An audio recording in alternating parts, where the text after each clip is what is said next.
Everyone, thank you for coming. We have a full house tonight. It's quite lovely.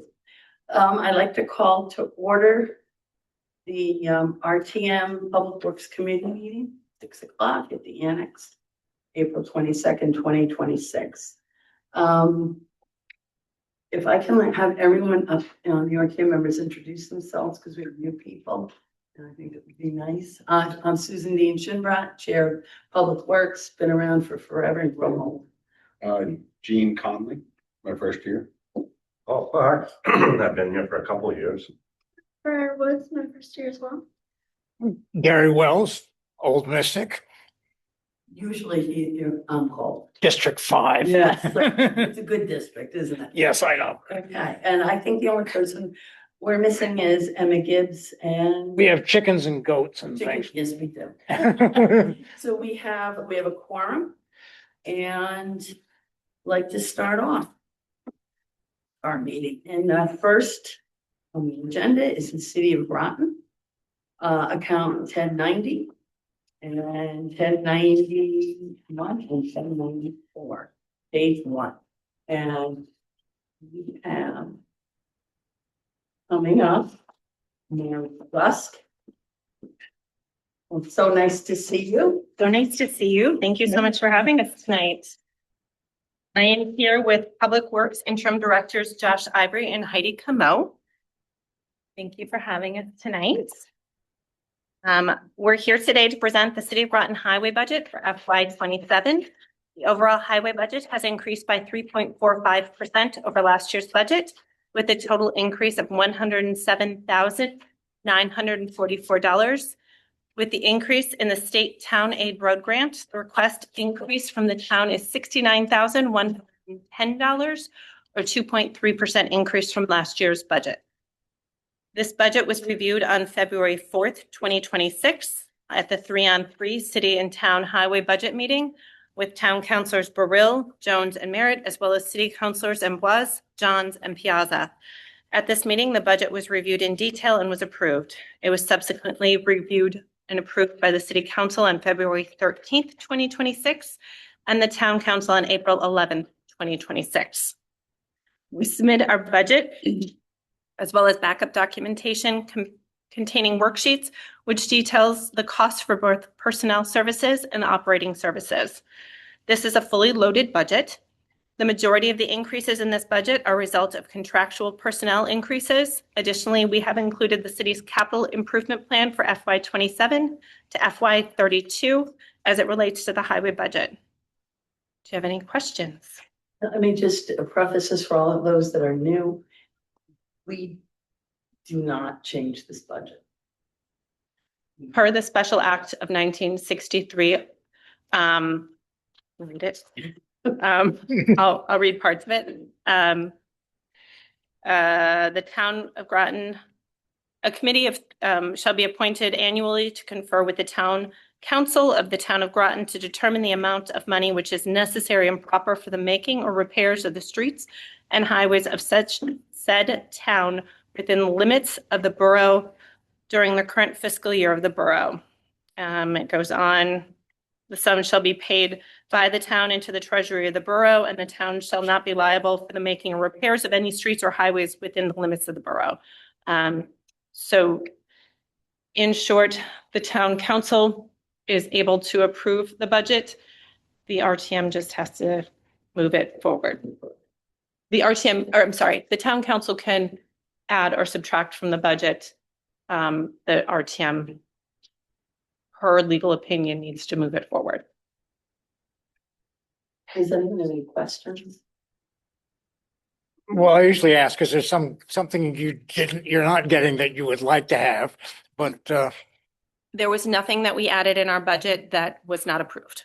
okay, so you got all your, everything you wanted, and We always want more, Gary. I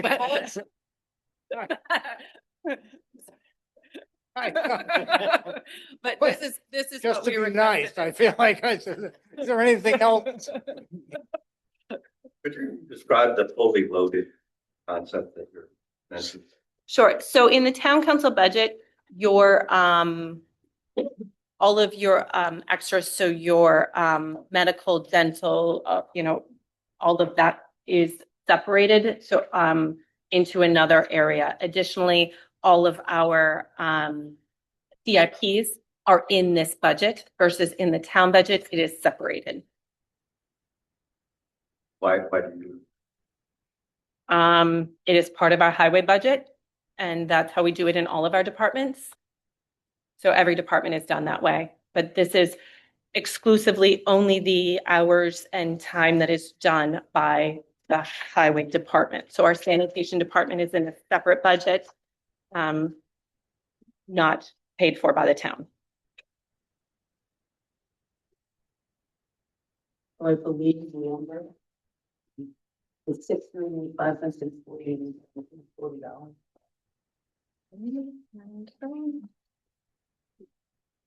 And 700. That's for highway and police, I believe. And Oh, it's streetlights. So they do just highway maintenance. You will do highway maintenance and then streetlights. So I'd like to move the number of $3,080,377. Anyone like to second that? I'll second that. Thank you very much. I'd like to take a vote. All those in favor of the number? I'm sorry, which one? Oh, page 179 and Emma Gibson's. And it's 10901. It's Oh, okay. highway maintenance.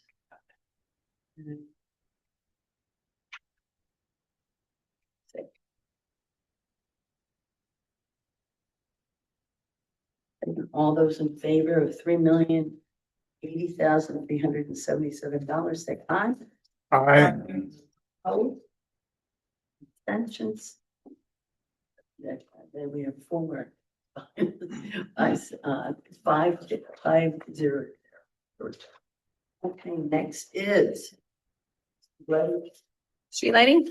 So our street lighting budget is $139,500. It's an increase of $3,174 or 2.3%. It is simply the street lighting in the city paid for by the town. Any questions? Being none. Is that, Sir. is that the electric bill for the lighting, or does that include other things? That's the electric bill for the lighting. I think it's a rent for the fixtures too. Do we know this? I'm sorry, this is something that John Burt typically has always talked about.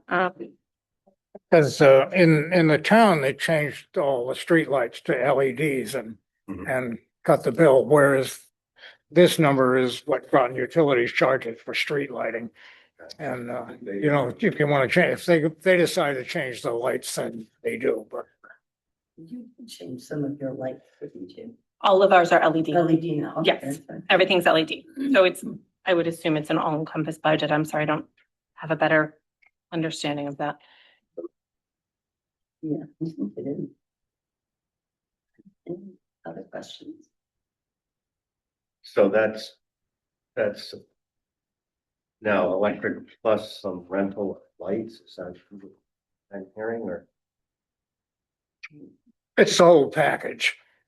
In other words, for the use of the lights and the electricity. Okay, Whereas in the town, we own the lights and we pay electricity for them. okay, so You will Okay. have, the city doesn't own their own light. Correct. But utilities own, the town owns the street lights in the city. okay, The town pays for the street lighting expenses associated with the city and the expenditures that we charged. okay. And So you know what? I will get a better answer for you by the time we go to the full RTM. I apologize. Yeah, don't worry about it. I will get you a better answer. Doesn't Groton Utility Service, so the street license response. Tell me where we are. Page 1. Thank you. My apologies for not having this answer. I don't have page 110 with me. Might be a different reference. What page? 110's cost center 7. Eversource or Groton Utilities. The Groton Utilities owns the light and you're paying the electricity and the upkeep. That actually makes sense. Yeah, it's a little different in the rest of the town. We own the lights and then we just pay for the electricity. In this case, by switching to LEDs, they don't necessarily save us money. Overall some savings, but It says all the Eversource ones have been converted. The Groton Utilities service areas, the utility owns the streetlights. Should have known that, my apologies, and is responsible for the maintenance of the LED streetlights. So, thank you. So this number includes the rental on the lights plus procedure product. yeah. It is the lights and the energy to run it. I don't want to get too far off subject there, but does the city own Groton Utilities too? Correct. Yes. So you're charging yourself for these lights, is that? The town is paying for them because they are part of the roads and highways Okay, per the special act. okay. I think I understand. Okay, thank you.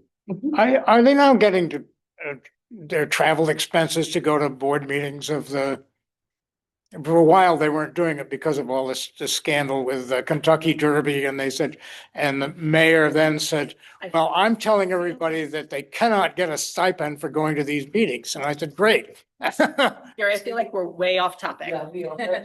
But everything is back to normal now. The streetlights, we have a lot to go through tonight. I'd like to move the number $139,500. Did I get a Second. second? Right.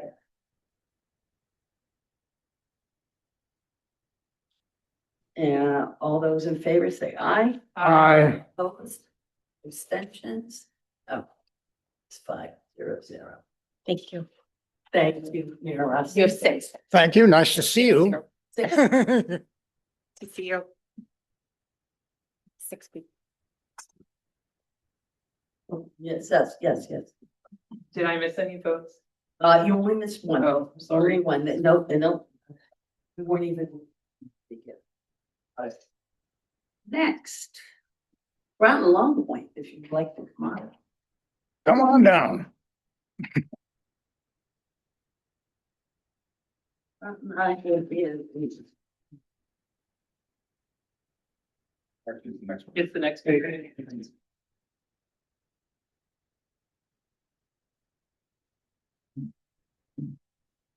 Ben, would you like to introduce yourself? You have Sure. some new members here too. Good evening. I'm Amanda Gallagher. I am the president of the Groton Long Point Association. To my left, it is Glenn Lucier, who is our director of public works. He will do the substantive speaking tonight. To my right is Andrea Frickman, our association manager, who keeps us running. You have a little statement you'd like to make, or do you want to? I thought you were going to kick us off. Oh, no, I thought you were going to do that hurt. Here, I have it for you. Read this. Well, it's up to you. Groton Long Point Association requests $306,000 for road maintenance as the state legislative act of 1921, the charter of the Groton Long Point Association, Inc. Relieve the town of the duty to provide for the roads within the territorial limits of GLPE. I won't go through the entire. That's Spare okay. you that. I think you've already heard that before. We manage 8 miles of roads through a volunteer director, which is myself. Effective use of contractors and a competitive bidding process for the things that we don't do, which is nothing. We have to bid out everything we do. Managing the GLP roads division, and this manager ensures residents are achieving the greatest benefit for each tax dollar spent. The increases for fiscal year 27 are due to a few things. They're due to road paving, snow removal, and the need to replace a failed Kubota RTV 900. The association will need to repave Atlantic Avenue, which is one of our larger roads, in fiscal year 28. And after our discussions with the town, we have put 50% of the town paving costs in fiscal years 27, for a value of $72,500. And we'll include the other 50% in fiscal year 28. We also must go out for bid for a new 3-year plowing contract in fiscal year 27. We anticipate a contract increase due to the severity of the past winter and the overall increases in operating costs, specifically salt. Bad year for salt. Lastly, the association must replace it's aged, it doesn't run, Kubota RTV. We have two, one doesn't run, which is no longer operable and is needed for an everyday GLP needs. So with that, I respectfully submit a budget of $306,000. What is a Kubota? It's a four-wheel vehicle that we use for all basically maintenance around the point. Carrying sticks and branches and Got it. all those things. Looks like a golf cart. Oh, But yeah, Yeah, it's a, exactly. It doesn't go very it's an fast. industrial. This again is something that we. And so everyone knows, I can see the question in your face. If things are out of line, we can discuss them, and that has been done before. Pretty much it's in line with what we, in the town. Okay, so it's We have question time? absolutely, It says in your bylaws that you meet with individuals of the town in August. Did that occur, and do you have the minutes for that meeting? Well, we went with the town council, and that's generally the meeting. We also had conversations with John Burt by email to discuss the paving needs and whether or not it'd be best for the town to split that large paving cost between 2 fiscal years or 1. And he felt like to keep our budgets, because this would keep our budget somewhat level for between this year and next year he asked us to divide it by 2.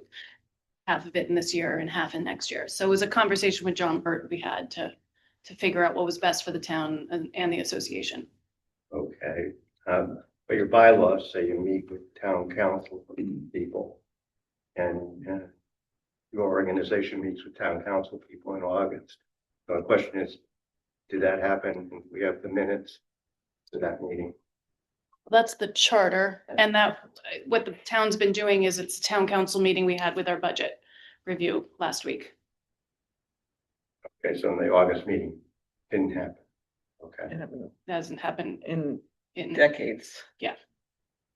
it's so far ahead of the budget. Yeah, so it happened, so we go in front of them, we went in front of the town council on April 11th. Present our budget request along with the city of Groton. Okay, so you don't follow these rules in your bylaws? it's the same charter that the city has, and this is just the process that the town and the city and. I the understand that. Yeah. How it works, but we're told we're not allowed to vote on this stuff, that we just have to approve it. It would seem that we should be following the rule that says we have to approve it. You should be following the same rule. Well, we can talk to John Burt. We I mean, can, but I think the problem is that was written in 1921 and the budget cycle has since shifted calendar wise. So if we had a meeting in August, Yeah, which is 1 month into our fiscal year about our budget. I get all that, but this is state statute. This is the law, right? It's never come up in my experience. Another. It- 1921 special act. Yeah, it's an old law. And I understand. and when you read it, you can tell it's an old law. Yeah, and but it is state statute. It is the law. It's a state charter. Well, it's your Special charter, act, but yeah. it's state statute. Your charter is in the state statutes for the state of Connecticut. So this makes it a Connecticut law that this meeting has to occur in August unless you change this statute. I think it's probably a question for us to be. We can look discussed into with it and the- go yeah, the back to town you, manager. but Yeah. yeah, we've always met with the town council according to the town council's budget, which is usually April, usually April. Maybe you can find out more information and bring it to. Full RTM, yep, I can look into that.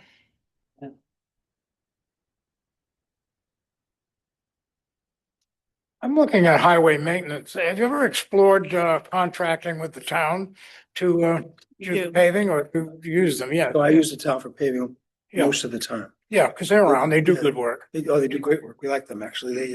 They do most of our fall paving. A lot of times in the spring, we do patch paving because of things that happen over the winter time. I have, Yeah. I have small contractors that handle that due to the town being busy. I've also inquired of the town about doing snow plowing, but that's something that they weren't interested in doing based on our 8.5 miles of road, and they would have to add resources in order to do that. So we subcontract that out. They help with your maintenance also. What? They help with the maintenance, like on your Kubotas and No, we No. sub that out ourselves. do that. They help with the maintenance on the police vehicles, though. I understand the maintenance facility is pretty big and pretty busy. Any other questions? Okay, seeing none, I'd like to move to number $306,000. Have a second?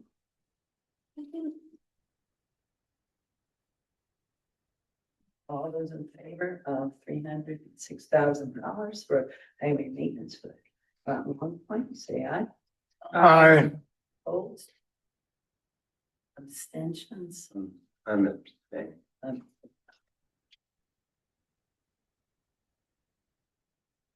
so that passes 5-0. All right, okay. And streetlights. That's a request, actually, the town makes the request on our behalf. For streetlights? Yeah, for $16,500. Okay, so it's kind of this is Groton Utilities or Eversource have your streetlights? Groton Utilities. Yeah, utilities that you're looking. But the town pays it, so the town sets this Yeah. budget and it's to recoup the money they paid for our streetlights. So, anyone have any questions? 10912 speed lighting. If not, I'd like to move the number of $16,500 for street lighting. Second. You, second by Emma. It's all those in favor, say aye. Aye. Aye. Opposed? Abstentions? Thank you very much. Guys. Come again.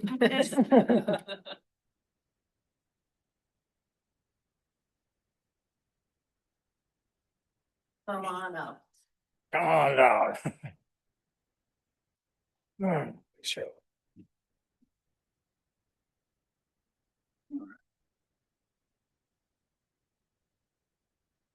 Good evening, everyone. John Reiner, I don't have to say acting anymore, Director of Planning Development, Public Works. Yes, Congratulations. thank you.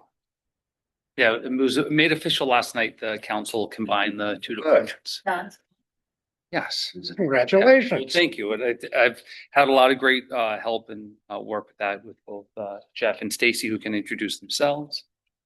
Jeff Foster, town engineer and acting assistant public works director. I'm Stacy Leach. I am the admin supervisor and the acting director of acting assistant director of public works. We're working on it. Okay, Yep. it's not easy. Yeah, no, we're working on some other positions and stuff, but so yeah, thanks. I'll just very briefly, Public Works, Administration, Engineering, Facilities, Stormwater, Roads and Streets, Snow, which we had a pretty heavy year this past year. Our closed landfill, street lighting, residential transfer station, fleet maintenance, our vacated schools and utilities is a lot of and manage from our Public Works division. I think we separately talk about the cost centers of sewer operating. And then, we'll get into our CIPs. This year's budget increase is about $534,000, about a 7.4% increase. No real major changes to personnel proposed in the budget, aside from the council's action of just combining some departments. Main increases in personnel are just, salaries associated with union contracts and annual raises. Some other operational highlights. We are going to be looking at some slight increases in our transfer station fees and some other operational costs, looking at adopting a stormwater ordinance this year, dealing with our closed landfill groundwater monitoring, as well as some increase in maintenance and repair for facilities around town. Some of our elevators, our generators, our boilers, the HVAC systems around the town. Also the increase in cost of utilities. A lot of that's water and electricity for our town buildings, and also some increase in cost of equipment purchases. We do a lot of the maintenance in-house on all of our vehicles. We have an amazing fleet that Roads and Streets that does a lot of our road paving. One thing I do want to mention is, with some of these prices that we have in here, these were pre-Iran conflict prices. So things have gone up a little bit with gas and utilities since then, as well as the cost of asphalt. So that might change a little bit. We're not proposing to adjust anything now, but come next year, we'll just have to figure out, hopefully we can get everything done the way that we propose doing it. So, Sounds good. Yeah. Very good. I have a question. We haven't gotten to that, but just popped into my head. There was some talk at one time of someone wanted to rent out the Cap landfill and put an array of solar panels. so that is underway. Is it? Yes. Yes. So we met out on site, 3 weeks ago with the contractor. They're going to be staging that area out soon, and we expect the construction on that to start probably late spring, early summer. Yeah, June. Yeah. Does that power just the facility up there, or you can store it in batteries? Oh, no, that'll be tied into the grid, and Okay. yeah, no, that's, do you remember the size? Not offhand. It's a substantial array that's going to be up there, that's going to be giving money back to the town. Always a nice thing. Yes, it is. So we were starting with, so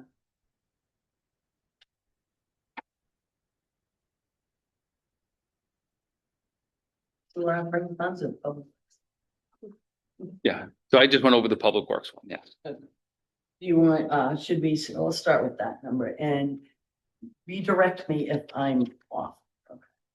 Okay, so total for personnel and operating is $7,787,798. I'd like to move that number. If I can get a second. Thank you. Now I can open it up for questions. Well, one thing that comes up, I need to bring this up because our fire chief brings it up. The town used to do maintenance on the fire district and other things and charge them for it.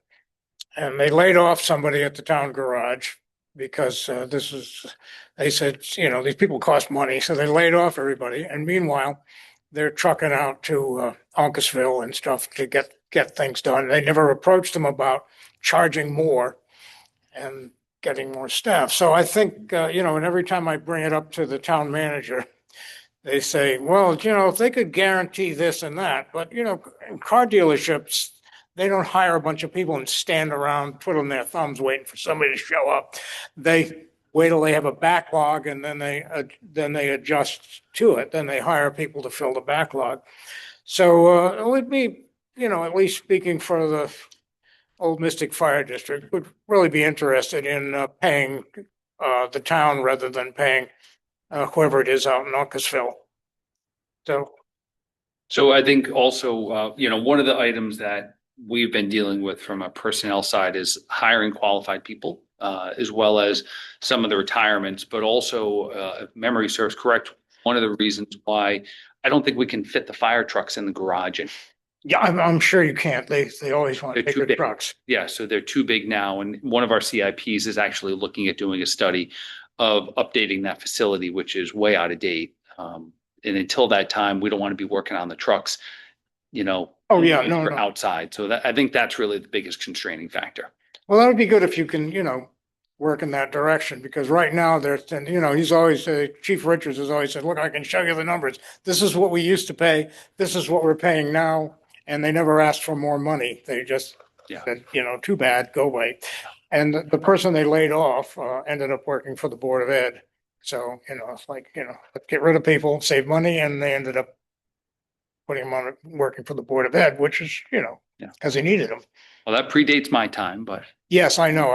Yes. I was sparing you from the details of this.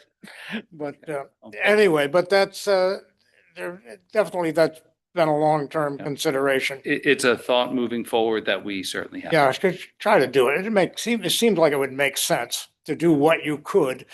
And They seem to be pretty busy refunding. Oh, they are. Yeah. Mr. Fox. I know the other place. Oh, no, I'm good. No, I'm really? good. Okay.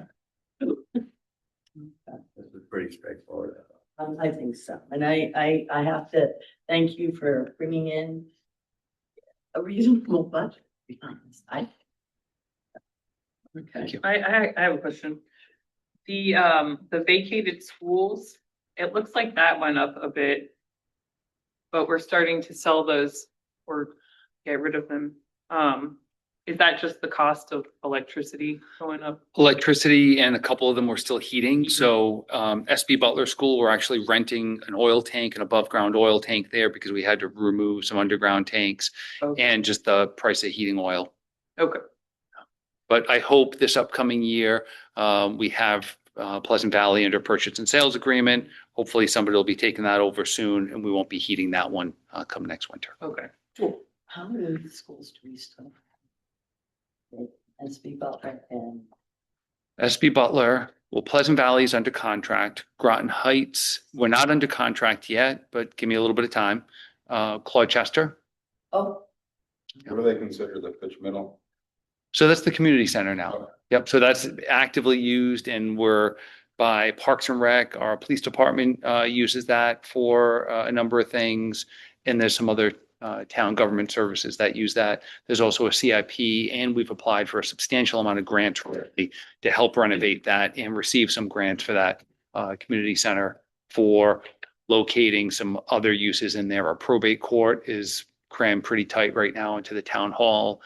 We're trying to make a space for them in there. Yeah. so Pleasant Valley lingers? Well, it's under contract. Oh, it's under contract. Yes. But we're still fooling around with the lame boilers. Well, because we still own the building and it was used internally, we didn't want to pull the plug on it Yeah. yet this year, but I don't expect to It be will- heating that next year. Pull its own plug soon. That's what I'm It's hoping. like hanging in there. and I hope soon. Yes. that's good. Yes. Okay. We're meeting, we're working on that purchase and sales agreement. So, okay. Okay, anyone else with any questions? Okay. Like to move, I'd like to take a vote. of $7,787,793 for operating expenses for public works. Number 1035, all those in favor say aye. Aye. Opposed? Abstentions?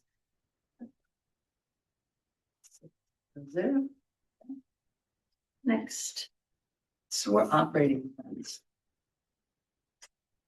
So very briefly, our sewer operating funds, that's user fee based from our revenue from sewers. And so this does not impact your tax rate. Let's use the next thing. Okay, and these-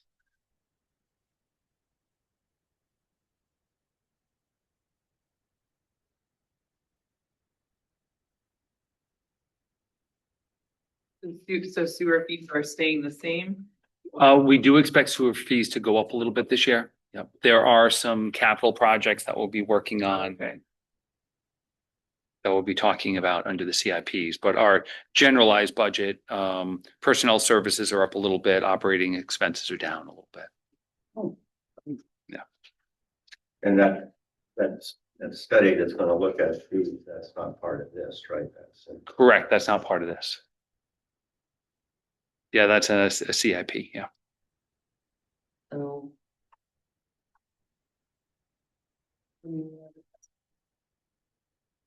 Moving number 8,921,780. Second, Second. All those in favor, say aye. Aye. Aye. Opposed? Abstentions?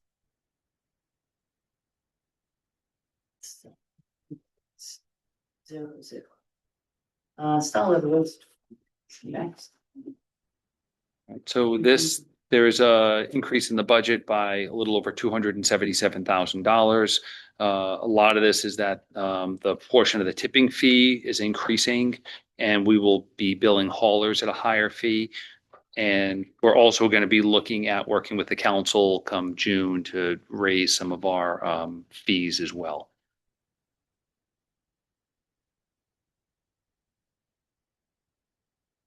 The Old Mystic Fire District is not. We pay for our own. Does that mean ours is going up also? They're not in the trash business and they don't want to be.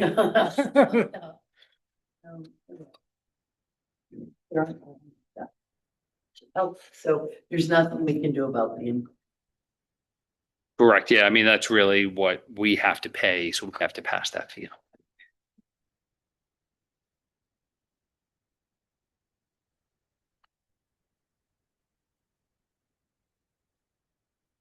Okay, so like to move the number for account 2030.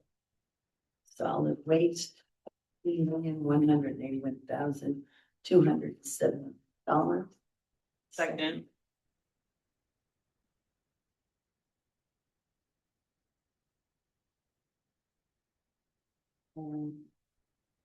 All those in favor? Aye. Aye. Opposed? Abstentions? That passes 6. 8. 6 and 40 and 8 and 25. So our fleet number did increase. I think you probably have updated sheets in your budget because the council, some of the prices on our police cruisers went up.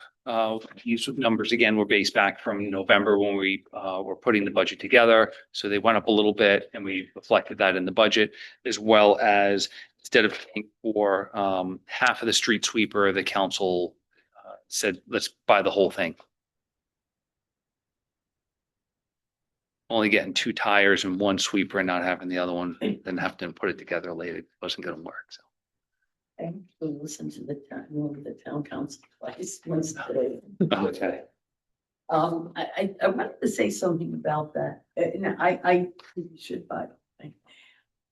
There are things we can't change in town. Maybe we can't control how many car washes come in, gas stations or whatever, but we can keep it clean. Yeah. And keeping it clean is, I think, a big selling point. After having spent as a principal in Florida, keeping things clean is a big deal. That's my 2 cents. Would anyone have any questions? When we're getting new vehicles, we indicated that there's some trade-in values on old vehicles. Do we have a figure on which sort of values we expect to get out of the trade? You know. No, No, we don't right now on a trade-in value. I don't know. I think often our police cruisers, we might end up auctioning some of those off. Do we have any historical information on what we typically get, or? I don't have that. Yeah, that's something we could work with finance. Find out. I mean, a lot of these vehicles, you go in these police cruisers, they have 150, 170,000 miles on them. There's not a lot of value left. They've been used pretty hard and, they're well taken care of. They're well maintained, but they get a lot of use and they're running a lot. I'm sure. I'm surprised to get anything for them. Yeah. And a lot of our, public works vehicles, we have an amazing team up at the mechanics garage that are pulling things together, keeping things going well beyond their useful life. So when they die, it's because we can't keep them running. Yeah. So this street sweeper, is Yep. that going to the junkyard, or is that what's happening? So oftentimes we'll kind of keep some of them and then I think one of the council members said, you know, do we cannibalize the old ones to help keep some of the newer ones running? We do the best that we can, pulling pieces and parts off of them. Right now, the two sweepers we have, one of them is on its last legs and we've been put a lot of money and work into it. Mhm. My uncle ran a cab company in Mystic years ago, and he had the brainwave to buy at auction used state police vehicles. And his brother-in-law, my other uncle, was a shop foreman, and he did it. And things broke on those things that you didn't know existed on cars, worn out, shot. They're really beat. Yeah, I think pretty good things to say, drive my. Yeah. I'd like to move the council number of $1,780,000 for fleet. Very second. Second. Anyone else have any questions?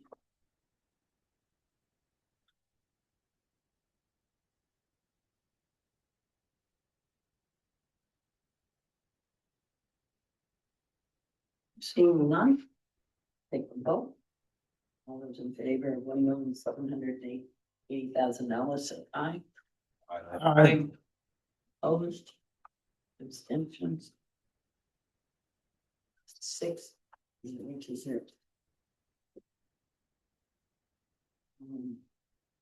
Next to the CIPs. First one is roads.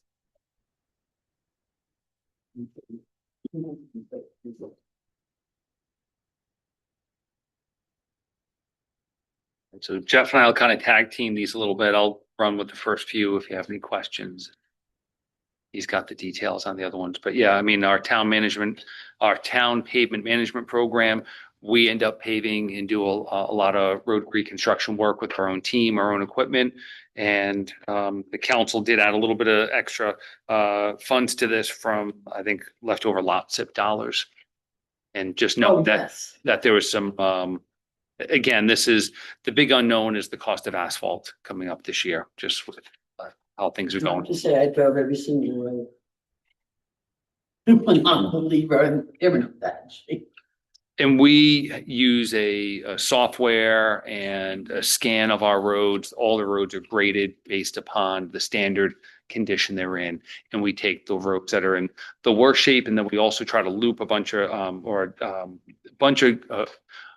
a grouping of roads together that are close together so that we're getting the efficiencies of working when we set up in the area to kind of work through a neighborhood.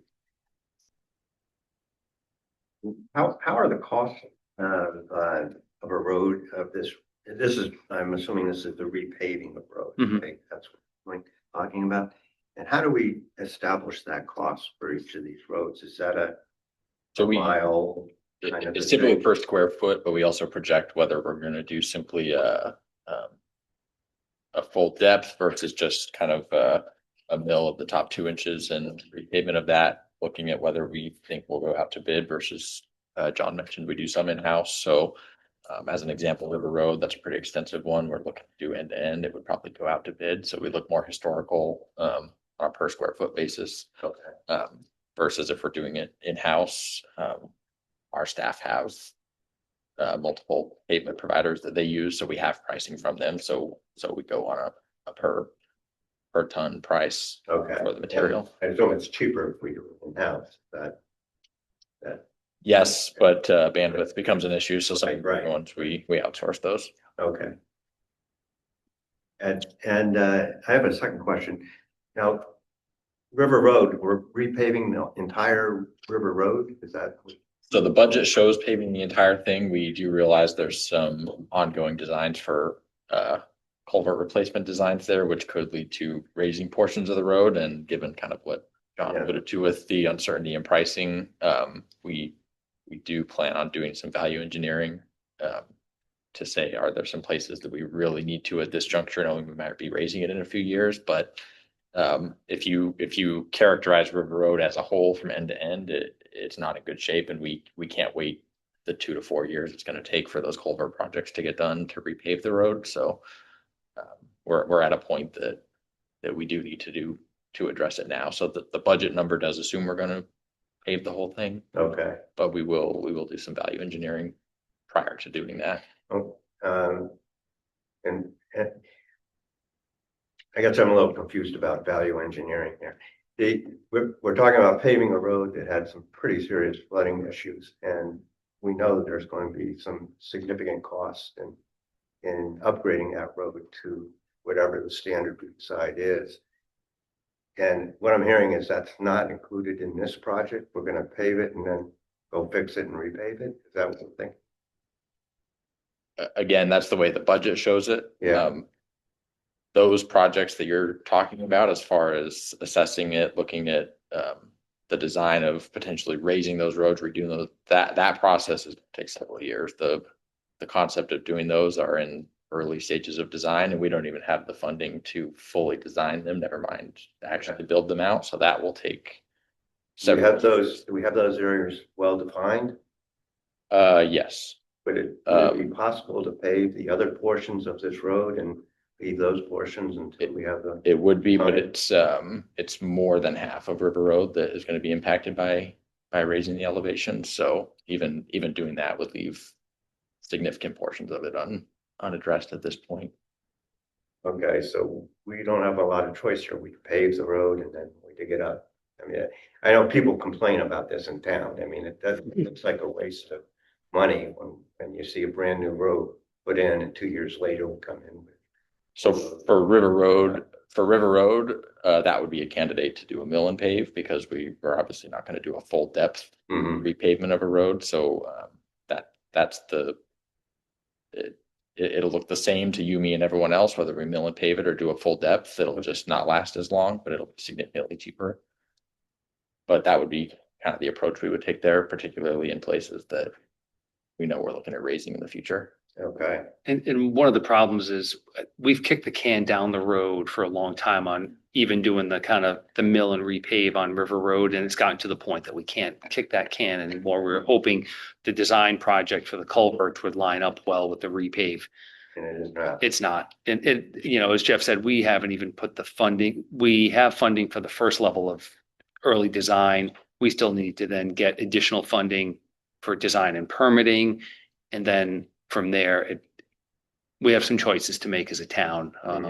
I hope sometime this summer that we'll be doing some outreach to the public, meeting with the council, talking about that project and some of the cost estimates that we're getting on it now for the culverts and raising, to look at, what are our choices here? Because, I mean, as you know, you've been very involved in some, coastal roads, coastal flooding. Right. And you know what's happening in those areas, and it's River Road now and it's other areas in the future. And we're going to be facing the same question with pump stations and other things as a coastal municipality.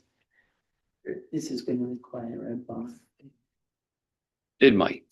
We'll see. We'll see which option we take. So a bond or canoes. Okay. I know this has been going on for years. My 47-year-old sometimes come home on the bus there, and so then you get a call. You had to pick them up at the end of the road because the road's flooded. Yeah. So we're overdue, I guess. Yeah. And just I'm trying to get a timeline on when we can fix this situation on River Road. What do we have in the works now? Where are we, and when will we be able to do the full repair on that road?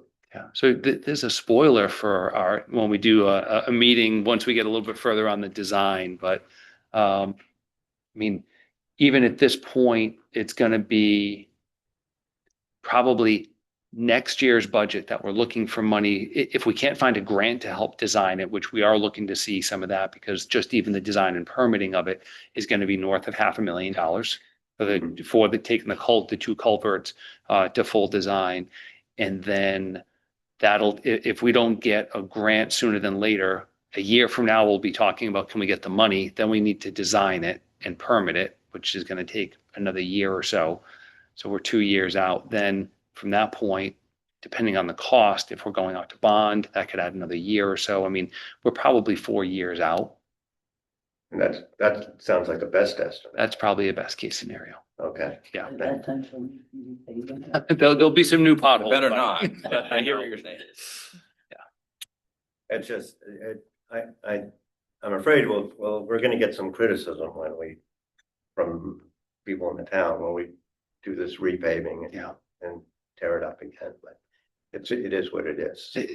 Unfortunately, that's kind of the situation with some of the things that we have. You know, we have to keep things operational on a daily basis, and there's only so much we can do with patching of potholes. And at some point, we've hit that point at River Road. Sure. Okay. Thank you.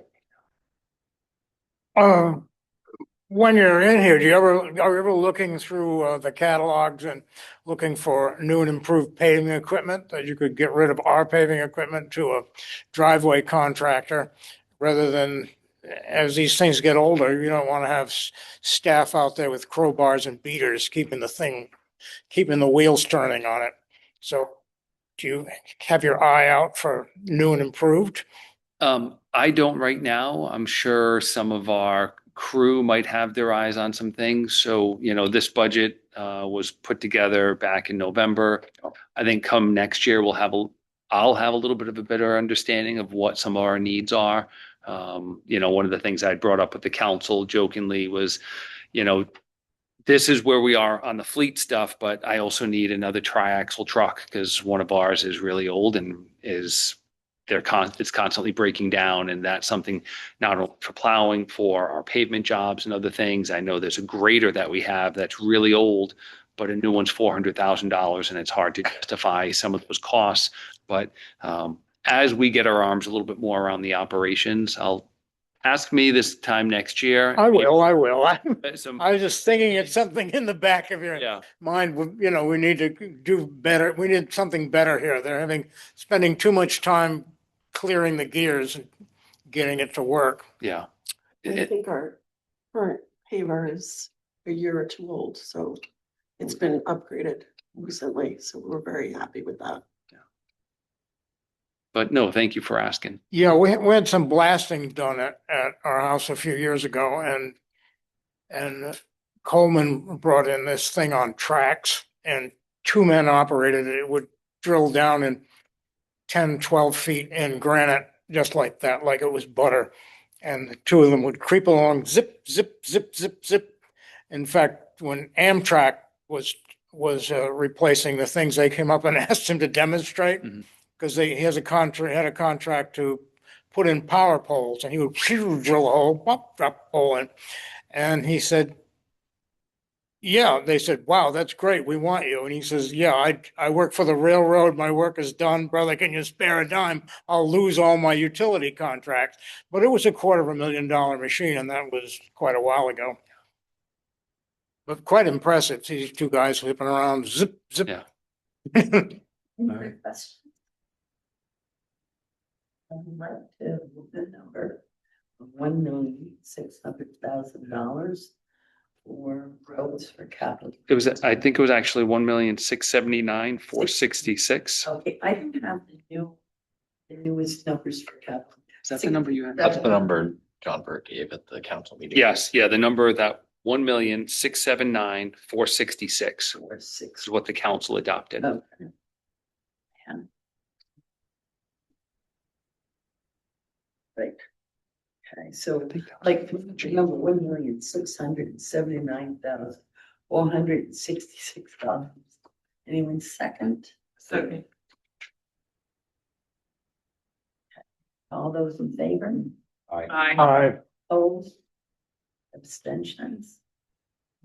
That passes 6-0-0. Next we have under roads, bridge repair. Page 214. So this is $50,000. This is pretty straightforward. This is our inspections that we need to do of our bridges. Oh, it's not really repaired. Oh, I'd like to move $50,000 to CIP B. All those, any, do I have a second? Any questions? Okay, all those in favor? Aye. Aye. Opposed? Abstentions? That passes 6-0. CIP 2, drainage and watershed protection, page 215. So this is $200,000 for Fishtown Road. We have reoccurring flooding in that area. And this is $200,000 for design and permitting with construction programmed for fiscal year 29. We'll also be applying for LoCIP funds from the state to help with the construction of that. But any of that requires us to design it first. I do have a question about that whole area. I grew up there and I watched it flood and walked to school and see it flood. But I also noticed a little creek there. It's filled with sediment over the years. Are we allowed to move it out? Is that a no-no? Sometimes you might have like fish restoration, habitat improvement projects that would do stuff like that. Sometimes that can be incorporated into things like this. I don't know if that was something that they were looking at with this project. Habitat restoration and fish passage kind of naturally becomes a part of the consideration, even if the driver is something different. And I would say something like that would be looked at by them to kind of see what the impact would be before you just kind of jump in there and dig it out, thinking that your heart's in the right place and making sure. I was at Cutler when it flooded and fire department had to come get people out of Cutler years ago, so that wasn't too far. Right. Does anyone have any questions? So I'd like to move them a number of $200,000 for the watershed protection of Fishtown Road improvements. Have a second? Second, Okay, all those in favor say aye. aye. Hi. Opposed? Abstention? CIP. Sidewalks. So this is replacement of existing sidewalks, and this helps us repair sidewalks, preventing trip hazards, bringing things into ADA compliant. And we, again, kind of go through a list of what are some of our worst case scenarios of our sidewalks around town, and we do what we can each year. So there's $125,000. Is there any thought to putting sidewalks on River Road? So new sidewalks is a different CIP item, which I think that one got zeroed out this year, actually. I think River Road, that's a road that we know there's a lot of bikers or runners and other Yeah. people using it. Like dodging, Yeah. you know? Does make you go slow, but it's only a matter of time. So. No. Only concern. Okay. I have a question. In my neighborhood, I believe it was last summer, someone tripped because the sidewalk was uneven. And they came and basically just kind of, put some asphalt on it to smooth it out. Is that included in this? Or is that like when they come out to just, they're not replacing things, they're just kind of, I making don't believe it is. So our roads and streets crew typically do that kind of repair in-house, so they can do, as you described, the patching over with some grout or concrete or pavement or whatever, or they actually sometimes will grind the higher one and Okay. join it with the lower one and give it a smooth edge again. So there are contractors and vendors that do that, but here currently we typically do that in-house, and that's not a part of this. So this is actually more, we'll go and mark out whole areas that are kind of like that, or they're broken or they're sunken. And a contractor will actually fully excavate out the sidewalk. Oh, I see. Completely. Okay. And then I had one more question. I noticed in my neighborhood as well that some of the homes, the sidewalk and the, what do you call it? Where someone's driveway is, but the part that the town is responsible for, the apron, thank you. They were replacing some of those, and my neighbor actually was replaced, but how is that funded? Is there just a pot of money that, if someone calls or if they find that there's an issue that they use money for that? Or And was this curbing that was replaced just like in the last few weeks? No, I believe it was last summer. Okay, because sometimes, right now, we've been going around town replacing curbing that got destroyed or damaged from snow plowing. Oh, right. Sometimes it's, I didn't catch if you said it was town staff that were doing that or if it was It looked like town staff. sometimes it'll be water utility or something like that if they're doing work in the street and they'll come back and restore them. Sometimes we'll get complaints. If there's an issue with the apron, we'll fix them to keep the runoff along the gutter of the road from spilling into somebody's yard, especially if, if you've got a downslope driveway, it'll run right over your apron into your yard if it's not constructed properly, potentially into someone's basement or whatever. So it could be something like that. So occasionally town staff will go and, But I'm just wondering what pot of money that comes from. I think that's the highway department budget, part of their maintenance. Okay. On this, how much sidewalk is going to actually be replaced here? So we don't have programmed areas that are designed for this. It's kind of an as defined. So either we'll identify it ourselves or we'll get call in from local residents. So there's not like a programmed list, but it costs generally about $20 to $25 a square foot. Okay. Which So if you divide that out, yeah, kind of a feel for what the square footage is.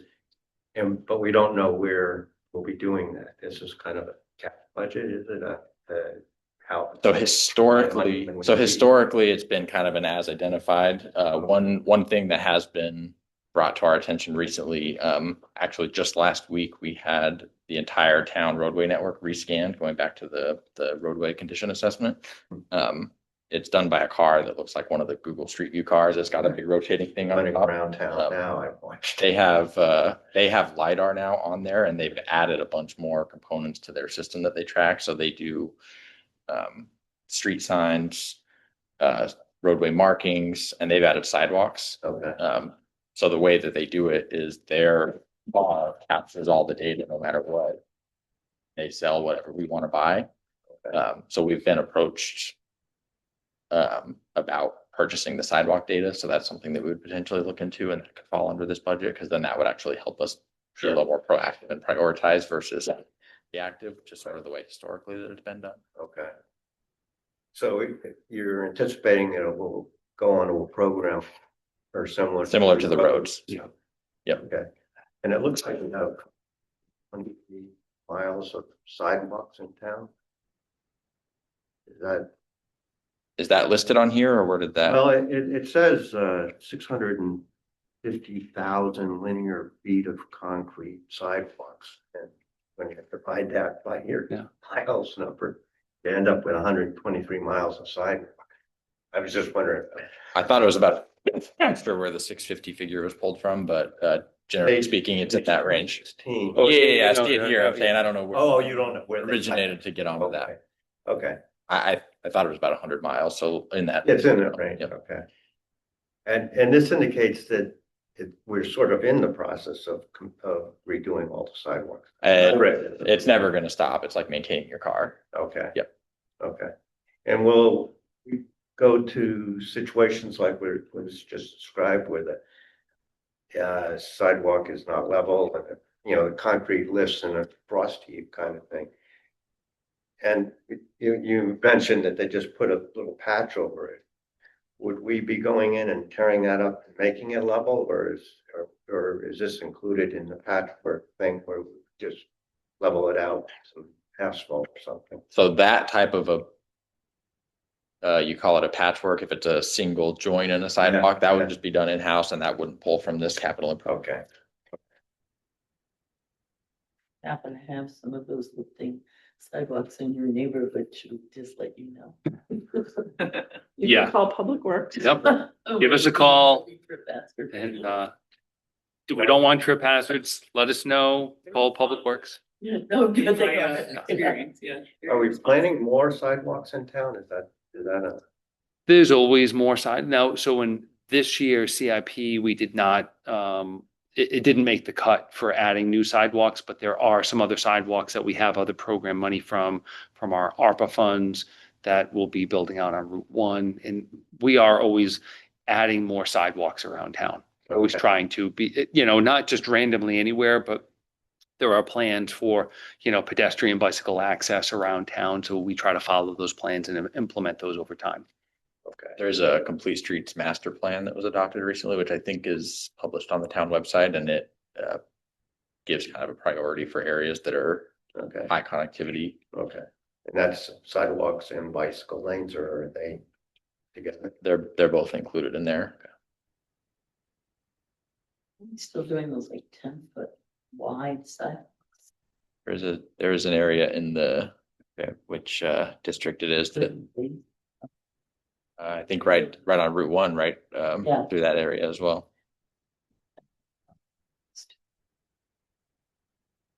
All right. Question. All right, any more questions?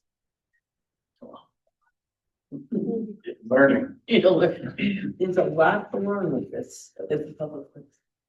Seeing no more questions, I'd like to move the numbers for sidewalks. $25,000.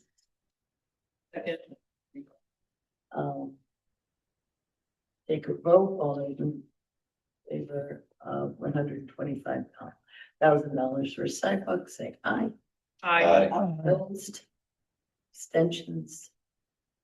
This is 6, but that is it. On to see item 4, Parks and Rec. Sutton Park Development.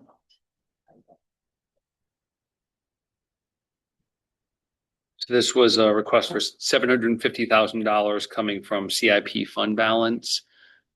We had gone out to bid for improvements at Sutton Park again, and in order for us to get kind of some of the basic things that we want to see happen, prices keep going up, and we need another $750,000 to do this. We are also applying for some grants to try to offset some of these costs, but we're not going to know about those for a while. And if we get the big grant that we're looking for, we'll be able to get even more out there.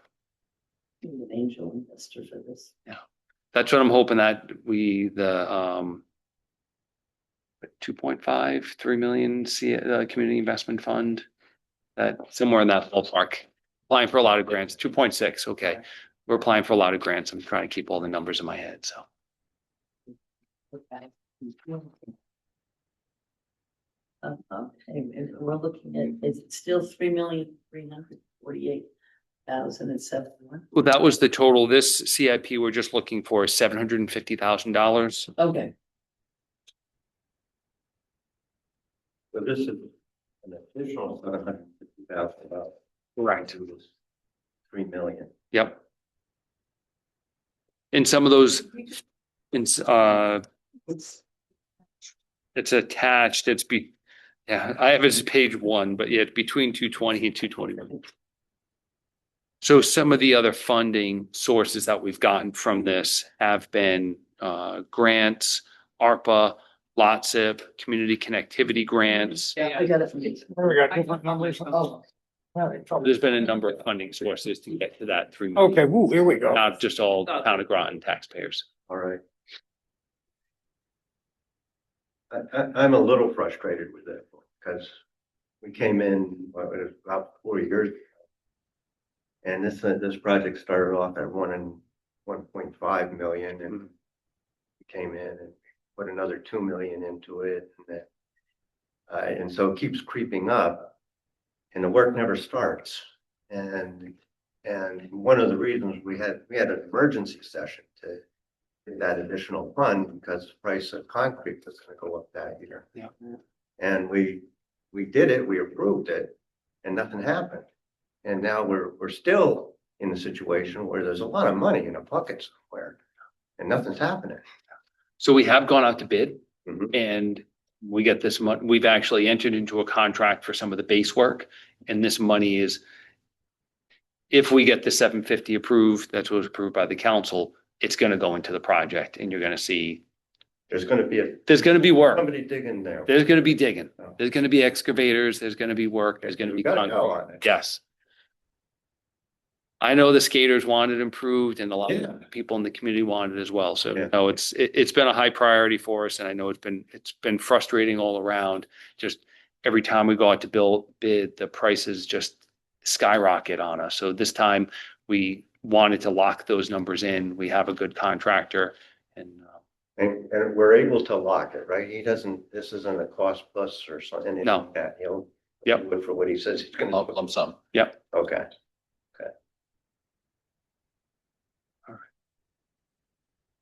Is that crosswalk the one that goes across Route 112?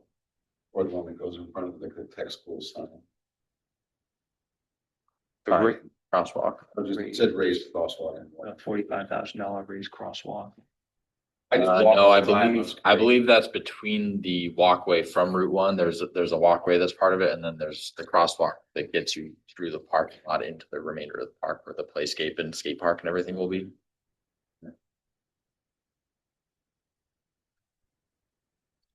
I bring this up from time to time about the restroom facilities at Sutton Park and suggesting that when they do it, they should weatherize it, insulate it, and stuff wiring in there for electric keys. If you ever wanted to be able to switch on some heat to keep the pipes from freezing use it in the colder weather. And, last year they said, nobody uses it except, but there are nice days in January and people are out. I know the golf course, I think the standard for the golf course, if it's above 40 degrees, they come out. Mhm.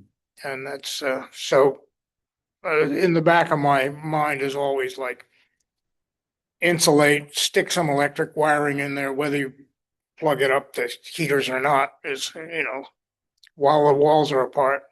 Of course, something like this outhouse gets to be the roughly when you start adding plumbing and heating and it becomes a size of a modest single family home.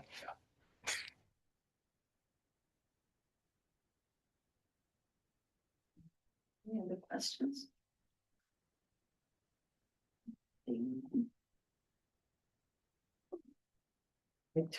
Number of $750,000. For parts and something like redevelopment. That's second. Those in favor say aye. Opposed. Abstentions. Yeah, passes 0. That was. Public Works Building CIP 6.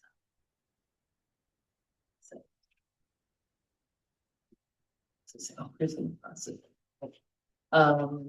Page 31. When you say prison processing, are you thinking the solid point?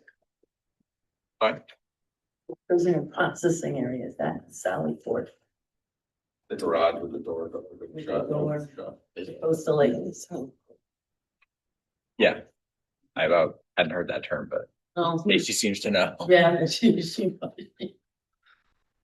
All right, so it's $25,000 to do upgrades to that area. So that's the first place that detainees or prisoners are brought when they're under arrest to kind of be processed into the PD. Hasn't been upgraded since the place was built, so just kind of modern upgrades with logistics and safety, and then just upgrading general features like flooring and cabinets and countertops and that sort of thing. And if that is, it looks like there's a jail cell or something going in on that. Is that what that is? Is that I believe that's already there. okay? The holding. Oh, it does say installation of a temporary. Yeah. Yeah, for during the processing operations. Okay. And that's a good number. It seems like Yeah, that's the number we got. So yeah. or when we do upgrades to things, it usually comes in much higher than that. And does a cell have a bathroom facility in it, or is it just a cage? I think it's just a cage. Okay, So no, okay. Plumbing is where things get expensive. Yep. Yeah, I know. Yeah.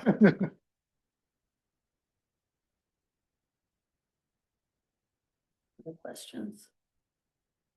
Seeing none, I'd like to move the number of $25,000 for CIP 6. I'll second that. And take a vote. In favor? Aye. Aye. Opposed? Abstentions? Junior group, passes 6. Okay, public buildings, town hall complex.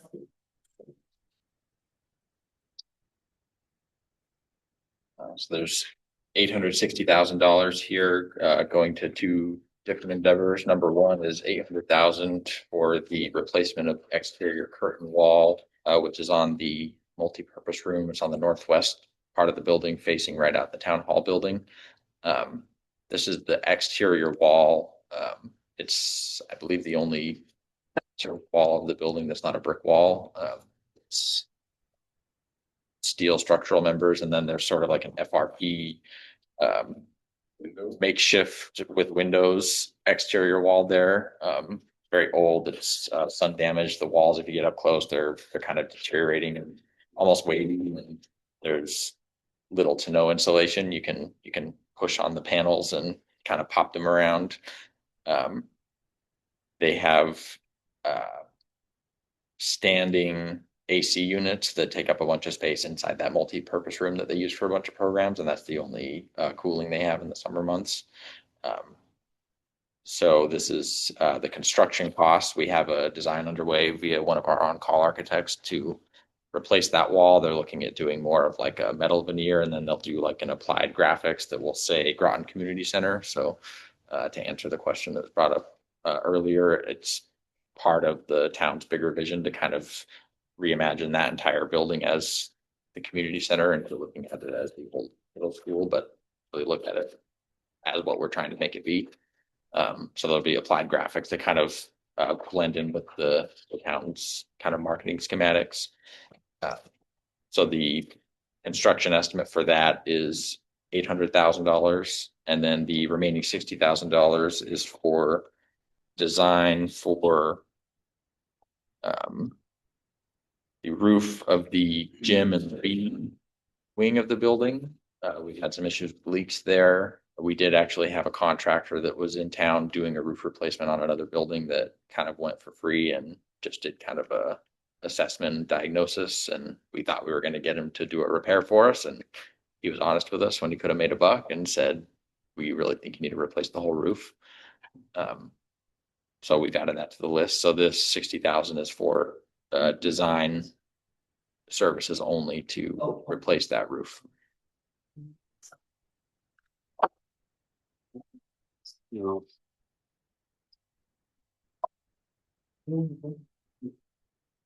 They estimated it as 300,000. Oh, okay. Yes. Will the new wall, will that include an air conditioning? Yes, I'm sorry. Okay. I gave the background and then I forgot to bring that home. So they'll include HVAC units. They're still finalizing that. They'll either be ground mounted, kind of tucked behind that corner there. There's a little there if you know the space, or they'll go on the rooftop. And there's pros and cons to both approaches. Just the ones on the roof are not accessible to frying pans. They do create extra penetrations, which lead to leaks, though. So Yeah, that's true. That's true. All righty, well, we'll leave it up to the experts for that. Any other questions?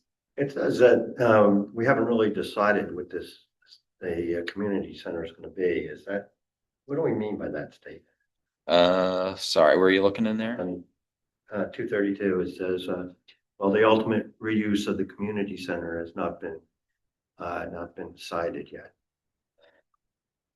It sounds like it is. I would say that was written back in the fall when we were putting this budget together, Okay. and a lot's happened since then. So there's a lot of wheels that have turned and moved us forward since then that we're a little closer to that decision. So that was written back in probably November. Okay. And we're going to have it be a community center, right? That's it. And, and, as we pull an architect in, is he designing the whole thing, or are we trying to make a community center fit in the school? Likely they would partner with like an MEP engineering firm, because there's a lot of and we'll get into that on another project on here, but there's a lot of issues with that building and its age and modern building code requirements. So an architect isn't going to do the whole thing, and an engineer is not going to do the whole thing. So one way or another. But it's doable. Yes, And we are gonna do it. that's the plan. Okay. But There's we an haven't older developed a study. Master plan yet for what that's gonna be. There was an older study that was done a number of years back that Yeah. looked at kind of a broader master plan, but had some pretty grand schemes to it, and we're trying to implement certain sections of that that are get us to a good place. Okay. I guess my concern there is that when I see a redo of a building,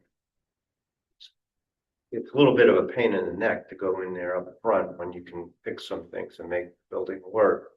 But if you do the whole plan out, it comes out really cheaper in the end, instead of doing any of these makeshift kind of things to keep the building going. But, and that's just a comment. I know you got to do what you got to do. Yeah, it's work.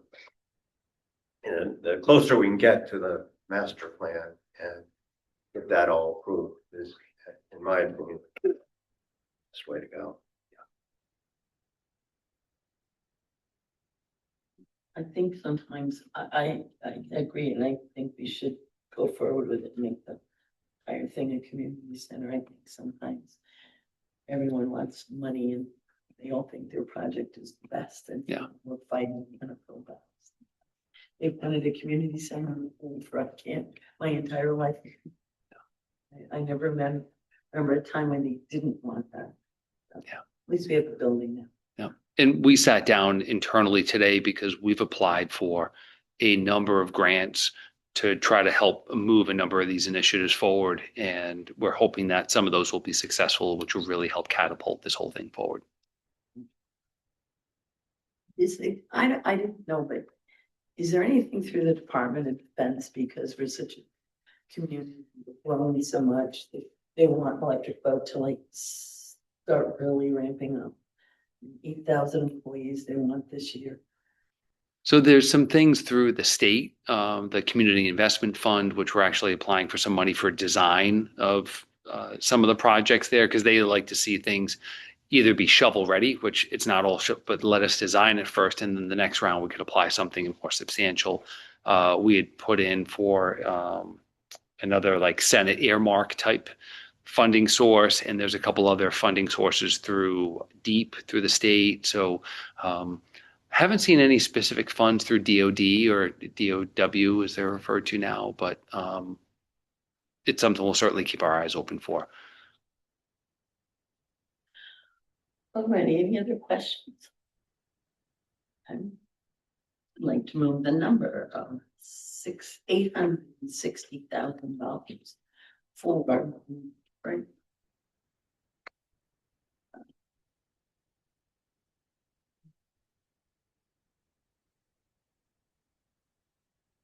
The town hall complex. Thank you. Right, a second. Okay, all those in favor of $860,000 for the town hall complex, say aye. Aye. Opposed? Abstentions? Thank you. Let's go on to the Groton Public Library. And we're looking at page 233. $180,000.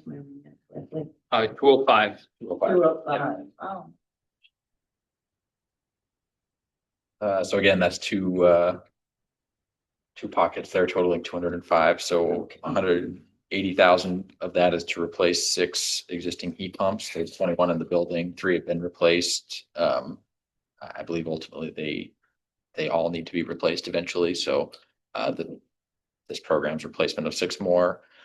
And then it also includes $25,000 for design funds to replace the oil-fired boiler in the building, 30 years old, showing its age, showing signs of leakage. Why do they need both? They use the boiler for hot water. So I was asked the same question at planning and zoning, and I'm not a MEP expert, but I did speak to our facilities maintenance staff. They said the boilers for heating the building, the heat pumps are, in his words, water transfer pumps, and they operate on reversing valves, so they can transfer hot and cold water in two directions. And from what was explained to me, it's a common practice in large commercial buildings. I know sometimes heat pumps don't work for heat if it's cold out. I don't know if maybe the boiler helps them keep up. They must get hot water off that too. Not that they use a lot of hot water going. They don't have electric hot water somewhere. Don't believe so. So the heat pumps don't heat the building.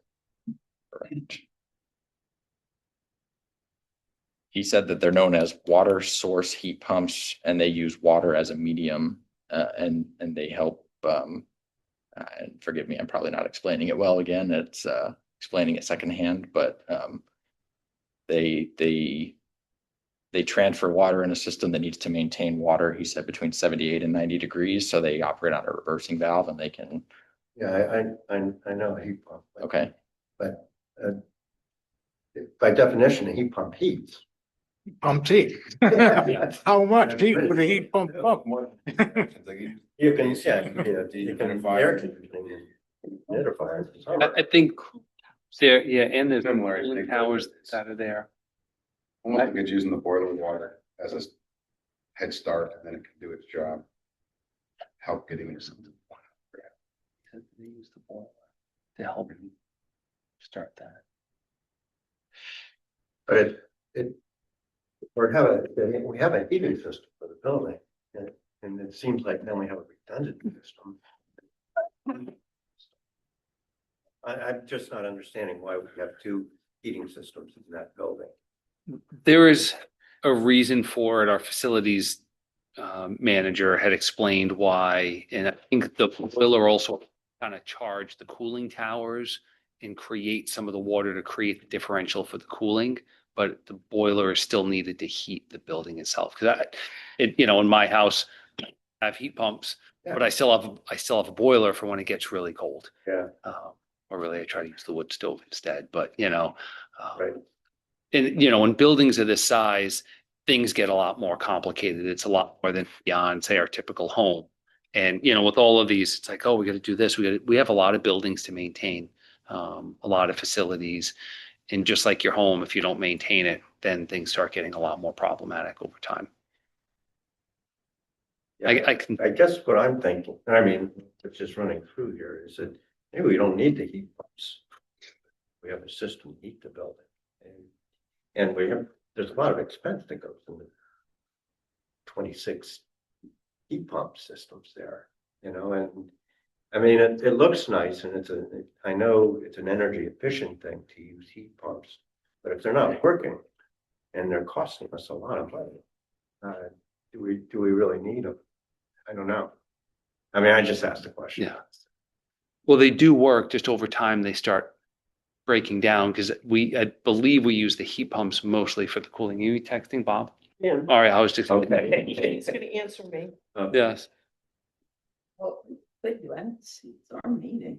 Why don't we come back to this question? Okay. If we can get a better answer for you. Thank you. Yeah. Thank you. Back. Yeah. Sorry to hold it up. Sorry. Question, I'm thinking of my own heat pumps at the house with a split units. Yep. But I don't know if that's what they are. I assume the heat pump's saving you oil at certain times, and then the boiler's gonna help out. It's cold. Right. Yeah, but I'm thinking, but I'm assuming. Heat pumps, do they offer AC also? They run backwards. I believe all the heat pumps now. And so they might AC. I think they do the AC and they might, which we need for the building Right. anyway, 'cause there's no other, Can't the books have No. a certain No. temperature? and they dehumidify as well. Yeah, you don't want that. No. What? Okay, well, we'll pause on CIP 6 Ground floor clothing. We'll do that for that. Could I just ask you, if we're looking at that, what is the cost of the 26 heat pumps? And if we do need cooling and if we need to, if we find that these are not efficient, aren't doing what we thought they were going to do, install them, and we want to do something different, what would it cost?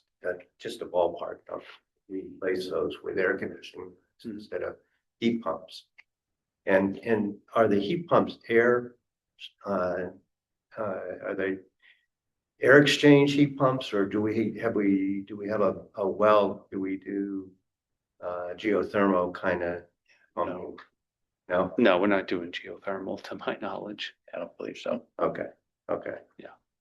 It's a complicated system. Yeah. And just And I mean, I don't know how many windows they're open like in your home, in the library, and for security purposes and other things. We're not putting wall pack ACs in. right. The heat pumps are incredibly efficient and they cool at a much better level. I feel like in the time that I've been here, there were some major improvements to the whole cooling kind of air handling system at the library. So, we hopefully will get a better answer from Bob tonight, but I know that there were designs put into it. There was a lot like engineering and thought that was put into these types of projects. I don't think there's any ductwork, so you need the separate heat pump. Yeah. I'm getting bits and pieces here. Okay. But we could. All right, this is what he's telling me. The heat pumps are called water source heat pumps, meaning they rely on the water to allow the pumps to operate. It is a completely different system from a heat pump at your home. The water needs to be maintained at a temperature between 75 and 90 degrees year-round to allow the heat pumps to operate. We run the cooling tower in the summer to cool the water, and we run the furnace in the winter to heat the water to maintain them. Okay, Does that make sense? it does actually. So it's one large, and I remember Bob explaining this, it's one large system. Yeah. The boiler has to Okay, operate. the boiler is feeding hot water to the heat pump. Yes. 80 degrees. You Yeah, have to get up to 100. right, okay, that makes sense. I have a better picture. Okay, thank you, Bob. Yeah, Right. no, we want to be able to answer these questions well. But we try to do our best to be an expert in everything. So, yes. Yeah, thank you. You're welcome. I'm just gonna say you're welcome, even though I just did that. Okay, well, we can vote on this if everyone's. Sure. Yeah. So for CIP 6D, library, I'd like to move the number $205,000 for heat pumps and boilers. Second. Okay, and what, all those in favor say aye. Aye. Opposed? Abstention? 600. On to the town hall annex, CIP 6E on page 234. Okay, and it looks like we're going to move the number of $125,000. So this is $125,000 for design phase services for the annex complex for those streets and food facility. All the way back in. There's our new building that. Yep. Mr. Wells was asking about. Yep. All the way back in 2000, a study was done and identified the need to replace this. It has not been done since then. Modern requirements suggest we should have 27,000 square feet to maintain the fleet of our size, and we have 10,000 square feet. And in fact, it says right in here that the heavy repair area is too small for modern trucks.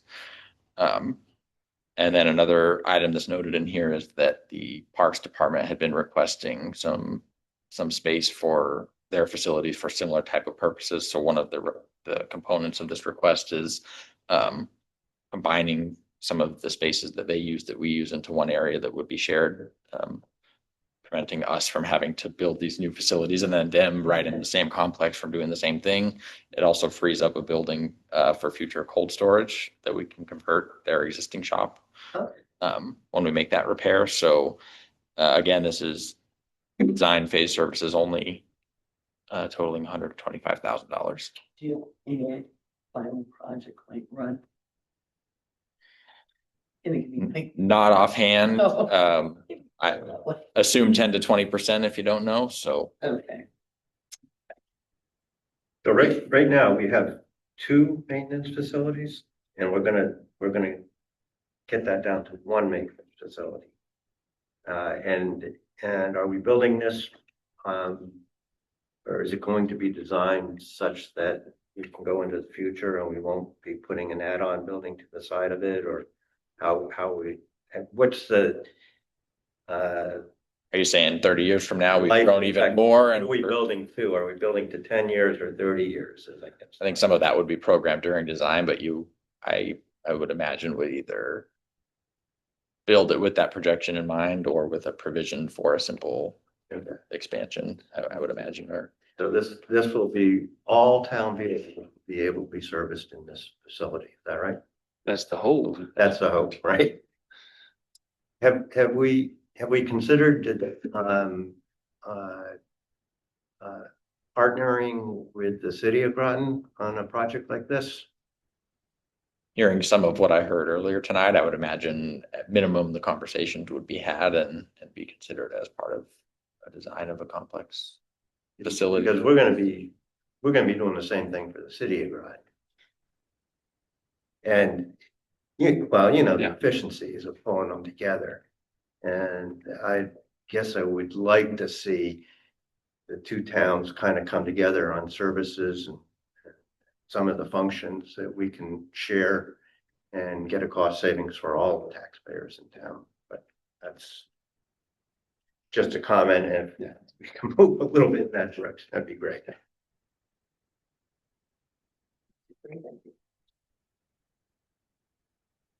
Anyone else with a question? I know the Old Mystic Fire Department is keen to have the garage resume doing whatever maintenance they can and paying for it, for the service. So in fact, they said, look, I've got the numbers here. Look what we're spending now. And they closed them off and they didn't even say, would you pay more? And they ended up paying more. So they're keen to use it. And That'll be able to do all the fire departments as well. maybe, Again, theoretically, based on the design, based on the cost, because sometimes we do these designs and people don't like the cost, so then we bring the design down to meet Right. the minimum basics. Our existing building is 60 years old. Sure. A lot's changed, so Mhm. I think somebody had asked, are we getting a good life expectancy out of things, our cars? I mean, yeah, buildings, that are way out of date. Mm-hmm. Okay. Okay, well, I'd like to move the number of $125,000 for a town hall and Sleeton Road Streets facility. Second. All those in favor say aye. I Opposed? Abstentions? That passes 600. Okay, let's go to CIP 6I. Spicer House Protocol. This is $30,000 for installation of new CCTV system, and that would be for the Spicer House itself, which houses the Parks and Recreation staff, and then the adjacent storage shed, which houses rowing equipment for high school athletes. Fires and everything.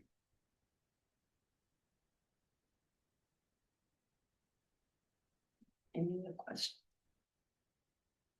Is there ever a chance that we can expand down there? We kind of cap down there. We can. I don't know what more we can do on the site itself. Rent it out, weddings. Yeah. There was an RTM member whose daughter got married down Okay. there. That's confusing.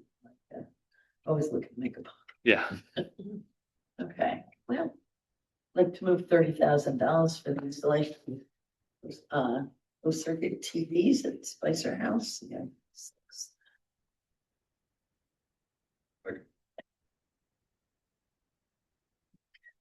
All those in favor say aye. I Opposed? Abstentions? This is 600, right? Next is the golf course facilities clubhouse. $30,000, so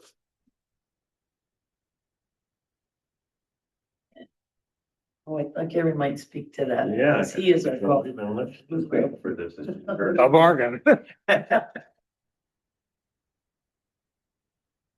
this is $30,000 for repairs to the floor in the cart storage building, which is to the west of the main clubhouse par four restaurant building. The wood floor is completely deteriorated, and we have a major pest issue getting in through the ground and up into the floor. So the proposal is to get rid of that wood floor and replace it with a new concrete slab floor. Yeah. That's it. Oh, there's, you know, I believe I asked this last year, but if the golf course is turning a profit, at what point can they sort of pay for their own repairs, or is that a Looking at me, I suppose. or whoever? I was just curious. They are, they're not doing they're doing all their own capital improvements, which is, the maintenance of the course, and right now they're looking at an irrigation system that's gonna require bonding, replacing the irrigation system of the thing. Golf courses are supposed to be green all the time, and you can't just say, well, don't want to be brown in August. But that's big bucks. It will probably require bonding. They haven't worked on, that's to be decided. But I think right now they're handling all of the capital improvements, fixing up bunkers and greens and things that we used to ask for money for. do you think they could pick up the $30,000 for the floor? I think if they could have, the town manager would have recommended that. Yeah, Okay, that was the question. Yes. Okay, That- that was. wasn't sure. Yeah. Okay. John's good with his budgeting and how to move money around to get the right things for us, so. Okay, so I'd like to, $30,000 for fourth golf course, CIP, 6K. Second. Second. Did we do that? No, we haven't done it yet. Okay, all those in favor of the $30,000, say aye. Aye. Aye. Opposed, abstentions, that passes 6-0. All right, police station. Oops. Ooh.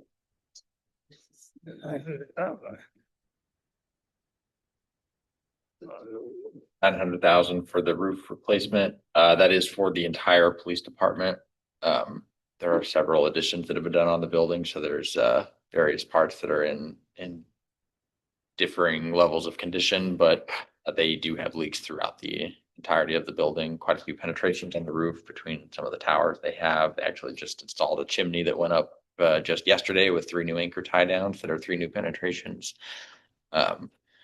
We have an architect taking a look at that. They actually did a heat survey of the entire building. They went up there at night when there was cool temperatures, and they had what looked like a 1980s or 90s style camcorder like this, and they filmed the whole roof, and they were able to hit and cold pockets. They're able to kind of determine where water is hitting insulation and identify where the problematic areas are. So quite a bit of the roof does have leaks, but based on the full condition, they're taking core samples, things of that nature, and determining whether which parts of the roof need a full removal of the entire membrane and insulation all the way down to replace, or what could simply be built up based on the condition.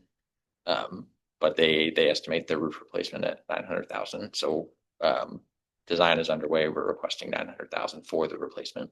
So that's design and replacement. The design is already funded It's already- and underway. So the 900 is only the replacement. But we don't know that yet. Is that what? Correct. That's their cost estimate. Okay. And so we would fund that entire amount just to cover it. It wouldn't be more than 900, right? They would not do that to us, would they? they bake contingency into their estimate so that hopefully that will cover it, but we're beholden to the lowest bidder when it goes out for public bid, so Okay, so this is a design firm that thinks that it's gonna cost 900 to do it. correct. Now, have we, I know we just approved new air conditioning units for up there.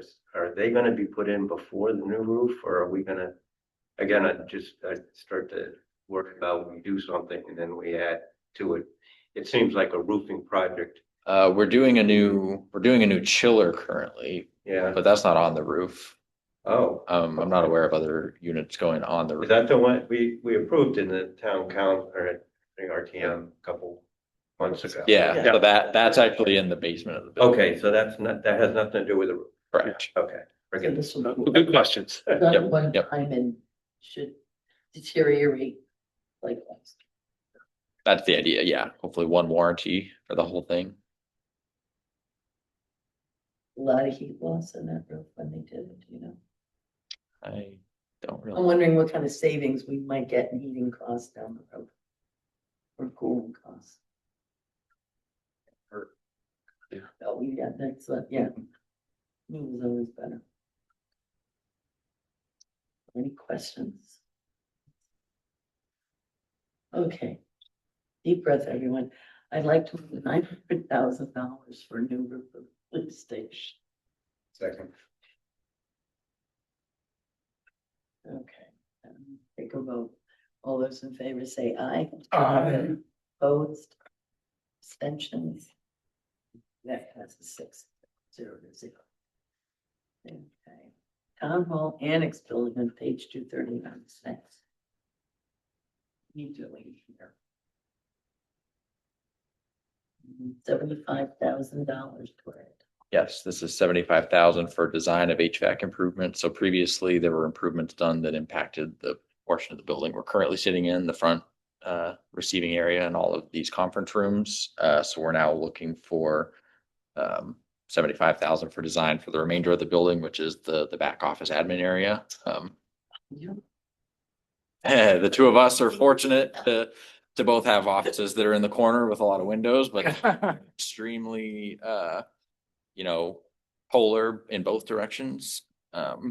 And other parts of the building are the same. And Yeah, in the winter, my office is freezing. In the summer, it's hot. My papers stick together. I have to have No, like air conditioner put in. And there's just the glue. I would say all of his heating and AC that he wants goes to my office. So in the summer, I'm 48 degrees, and in the winter, I'm like 90. So it's all over the place. So But no, no, it's shape up a lot. oh, we can't have that, no. yeah.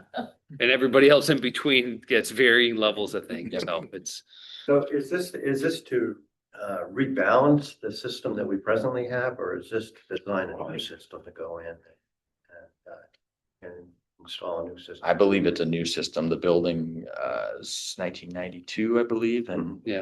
a lot of 98, yeah. Okay, a lot so of failing equipment. so the equipment is Yeah. 30 years old. Exactly. Forward. And when we do the project, we'll use standard equipment like carrier systems or that kind of thing, or we don't design our own system, do we? I don't believe so. Yeah, I think it'll be. Okay, so I guess I wondered if, since we would use standardized equipment, these companies are very large and they know what they're doing. Wouldn't they come in and tell us what they need? Or do we have to spend $75,000 to go tell them then to come back and tell us what they're gonna put in? Even if they were going to do that, we would still have to put a full plan with specs and Okay, drawings and everything indicating exactly what we want and let it go out to public bid, even if we surmise that all the bidders are going to be utilizing those Yeah. standard companies as a sub for a lot of the cost of the work. okay, so you're. In order to get a subcontractor. package put together, we still need those services. Okay, so a general contractor would do it. You wouldn't be buying equipment from carrier. Correct, not directly. Okay. You're not gonna install. No, no, I'm not going to be up there with wrenches and Do we ever get local contractors or are we not? Define local. Okay. Not Groton. In Connecticut, typically, yeah. Alrighty. Any other questions? I'd like to move the number of $75,000 for the design HVAC system.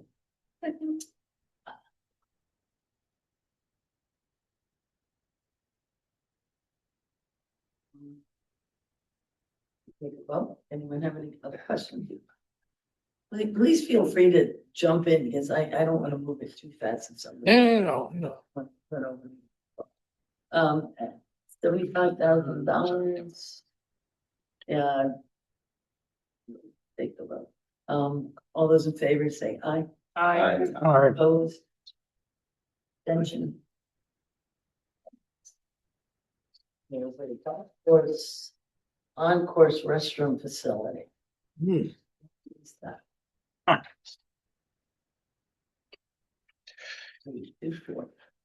We're requesting $280,000 for a new restroom facility. We have $70,000 in ARPA funds remaining going towards the golf course. This is something we've attempted to put out to bid before alongside improvements to our maintenance building, and both of those came in substantially higher. I think there was a reference to a single family home cost made earlier. Yeah. In fact, the cost for the bathroom and the bids we received was more than what I paid for my home 3 years ago. Gosh. So we were not able to fund both of those projects at the time. So what we were actually approached with on Sutton Park, which we then reapplied to this location, is looking at doing a precast structure bathroom that's fabricated and then brought in and set on a pad. So we would have a general contractor do all the site work as far as bringing utilities to the location and build out the pad, and then we would have the building installed in place and then get roughed in with the fixtures and lighting and everything. And the cost estimate based on what we're looking at for Sutton Park, we estimate with all the site work for the utilities that are involved with that and the bathroom itself to be $350,000. Okay, you already have 70,000. So Correct. you need 200. Is it like a modular house that was? It's a concrete structure, but it's basically it's 2 unisex bathrooms with like a drinking fountain station in the middle. Why don't we just build a small house and let them use the bathroom? Because that'll now be $600,000. Originally, they were trying to get a glorified outhouse with a holding tank underneath it and could never get anything to match the amount of money. They couldn't get bids to fit it. And it's a woman's issue. The men can, pop behind a shrub or something if they have to pee. I have to say, this is something that I kind of struggle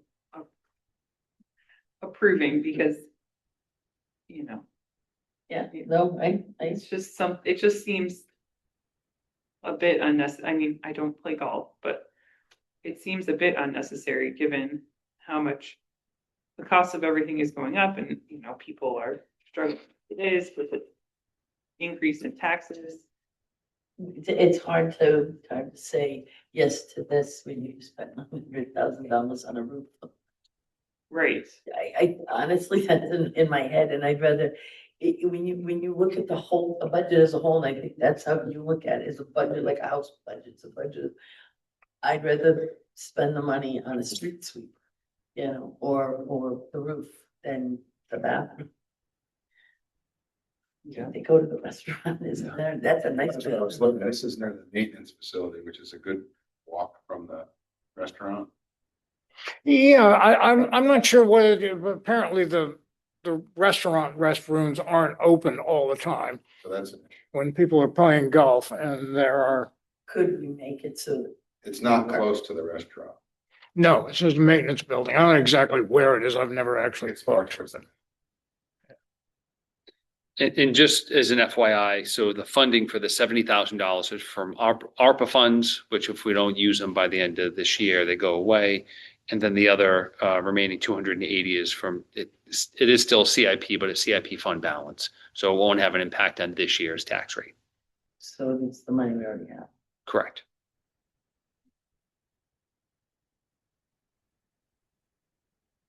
Okay. I'm not a golfer either, so I don't know. Can you explain that one more time? So we already have the money. Well, I understand the ARPA funding, but Yep. why do we already have the money? The CIP fund balance, So how much are we putting into that this year? so I believe CIP is where the town manager is the expert on this stuff, but I believe, don't hold me to it, but I think that CIP fund balance is leftover CIP funds. That's what I Okay. understood. Yeah. We didn't do a project for whatever reason. Yeah. It came in. I see. Under budget or something like that, yeah. Is there, is ARPA funding easy to transfer to other projects? No, No. it's impossible at this point. We had it, if we did it a year ago, we could transfer it, but now we can't transfer it anymore. I hate to think how long this on-course restroom has been on the to-do list or funded and not, it's been a long time.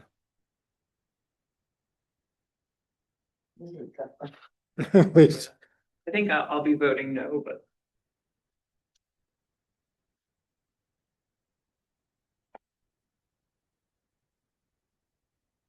One piece of context I'll throw in that didn't make it back when we put the budget together. There's a CIP project from a previous year that provides fire protection to the maintenance building. We actually put that out to bid semi-recently and we got no bids back despite having 5 or 6 contractors attend the pre-bid meeting. So we debriefed with a bunch of them. They said the reason none of them are interested is that all the fire suppression system contractors, none of them do site work, which kind of caught me by surprise. They don't have companies they partner with. So there was none of those contractors that could get the water utility from the main and the street to the building without partnering with a contractor that would do that. So one thing that we are kind of looking at internally that would kind of optimize the funds, hopefully, is that if this bathroom project is approved, we would look to borrow from that project and utilize a contractor that does this type of work to provide the water line to the maintenance building. So there are some efficiencies that we're looking at instead of kind of just looking at each of these in a silo, but just kind of trying to think outside the box and say, how can we get some of this stuff done a little more efficiently? So having this project on the table would help the fire suppression endeavor that we're trying to do for that maintenance building, which is right next to where the bathroom is proposed. so that would bring the water to the site. So the bathroom and the fire suppression both require a new tap at the water main in the street. So we would pick one contractor or the other to do all that under one contract umbrella. So then when the fire suppression people come, there's already a hookup inside the building and all they have to do is hook into it. And a lot of the cost for those things is digging the hole. Yep. Yes. Getting it down there, laying an extra pipe isn't going to be. And then it's a pain in the neck operationally because they have a big trench right through their parking lot that they're having to work around on their day-to-day work. So that only is going to happen one time instead of twice. Okay. They would be able to do all that for this 350,000. We hope they would, but we have separate funds for the fire suppression that we assumed that scope of work would be part of that project as well. So worst case, we could justify using funds from both projects to fund the site work. I have a little experience with fire suppression systems, and I remember our plumber was putting in, they were crying because Aquarian Water required 2-inch copper tubing running from the street to the sprinkler system in the building, and 2-inch copper tubing is like, it was a couple of $2,000 worth of tubing, and they were going, wow, what is this? Can't you do this? And then the plumbers out of Westerly and the water company in Westerly, they do all the digging, so like the Aquarian, it's like, okay, you're gonna pay this and you're gonna give us money and then you're gonna do the work and so on. So it's it can be, can be pricey. And we eventually have to bring a fire suppression system in. Okay. Yeah, you don't want to lose the thing, you Right. know, because, And without that, do we have an uninsured building or how does that work? Don't know the answer to that. Question.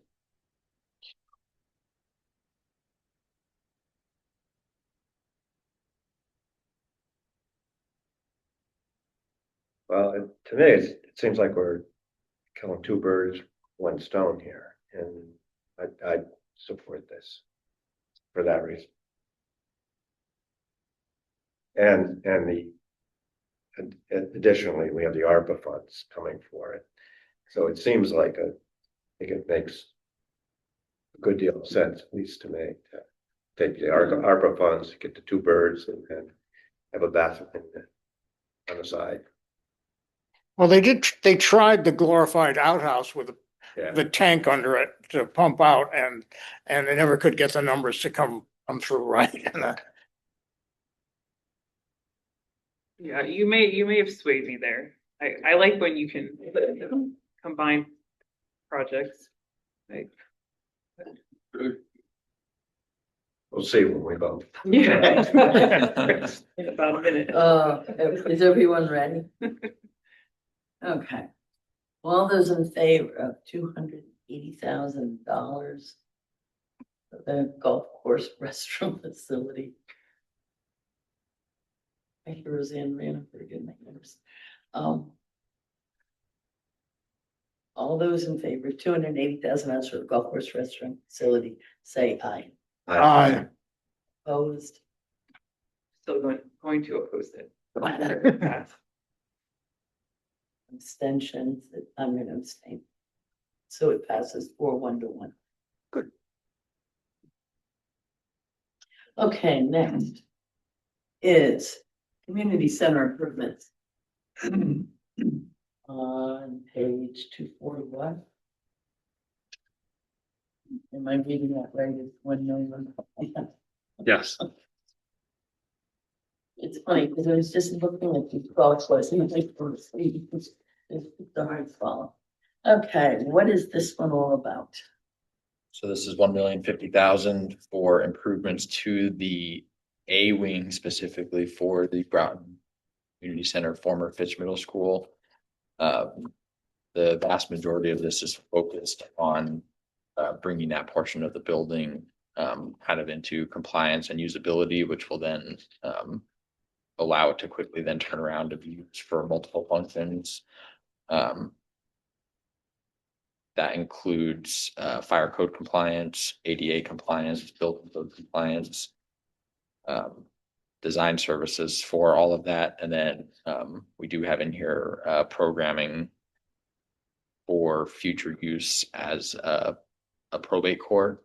The reason that's called out specifically is that's something we've been looking to improve for quite some time. Groton serves as the probate court for 4 communities, and they're in a very tight quarters town hall building.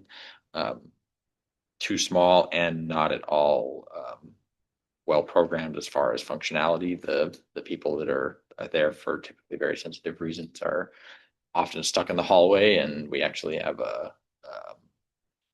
a wall art of an arbor and wedding ceremonies that are at town hall happen right adjacent to it. So you have people that are there in a makeshift waiting room right next to a wedding ceremony, waiting to go into probate. So that part is programmed in there, kind of specifically to program that space. But a large portion of the rest of this is for design and construction for major upgrades from the parking lot all the way through into the building, upgrading the elevator. Inspecting the elevator and upgrading if needed.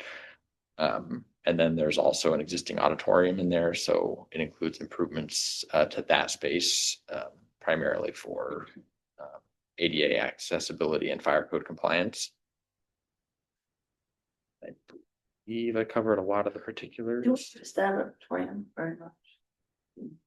Currently, we don't, but it's a fantastic space, and We need to do this to use it. correct. And Probably because it's gonna come up somewhere. They stopped using it as a school because of what reason? No, I think, so we've had a number of closed schools, so our school population has dropped drastically in the I was past. thinking of a bad building and we were gonna stick it over there. No, I think, yeah, it was when they consolidated into the schools, we built a new consolidated middle school. Let me get my geography right, right over here, there. person split those schools from west side and color. Yeah. That school's been closed for some time, whereas this middle school was built not that many years ago. And then other schools have closed because of either consolidation of schools or a lack of enrollment. They call it a roof. I always thought they would have like a mold problem or something there, judgmental. That wasn't the. I don't think so. I don't think so. I mean, it could have been, but Well, we walked through the building and there hasn't been major upgrades to it. Worthy of the. Yeah. Upgrades. Yeah. Some of our other closed schools I walk through, I'm sensitive to mold and stuff. Some of them I'm out of there in 2 minutes. I was fine walking through that building. We went through maybe 2 months ago. We spent a fair amount of time in there. We had a pretty good group, the two of us, the town manager, the fire marshal, the building official, our facilities maintenance. We had a, I could, because I went to school there and I could just see somebody asking me why they're doing it now, putting money into it. It's still a good shell of a building and it has a lot of potential to spend not a lot of money. I mean, yes, it's a chunk, but when you look at what building something like this new would cost, astronomical. Bonding versus trying to do it out of our yearly budget and via grants. It's a worthy investment. Yeah. I also don't think we have that kind of land and that's in a central location. People can walk there. It's even on the bus line. Yeah. That's. And at one time they had talked about putting central office. Yeah, I don't think that's for the space that is being utilized and planned to be utilized. I don't see that happening. One thing that just kind of jumped out at the $15,000 for exit signs. How is that? How do we get to that figure? Appurtenances though. a lot of these figures were derived from the study that was referenced. I believe it was 2022 or 2023. We had an architect. And again, that was a very grand estimate for the entire complex, including town hall. And it's just one of those things that the number alone scares everyone off. And we're looking to take the first bite of it here. And that's something that was kind of mentioned ad nauseum by the fire marshal while we were walking through the setup of the building and the emergency exits and everything. So that's a figure that was from there. If it's high. And it references other life safety, devices. There might be electrical work within that. It's not just hanging up 10 new signs cost $15,000. Buy the thing. It's way to the egress. You can't just put a paper sign on the wall. You have to relook at the building and design the next paths because we're changing the building. Does that come into it? Okay. Yeah, there's new walls that have been put up. I'd point out that had the Mystic Oral School project gone forward, we'd have had the use of an auditorium for at least a few years, and we have one, so it's time to dust it off.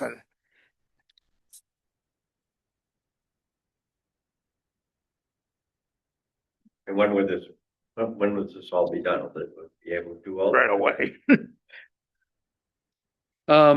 So again, today we have a number of grants that are pending as well that for this project. I think most of those will know come summer, late summer, latest early fall, so we can start on some of the design work.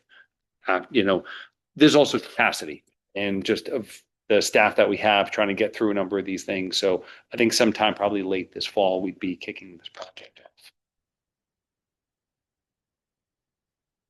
And we have no community center now.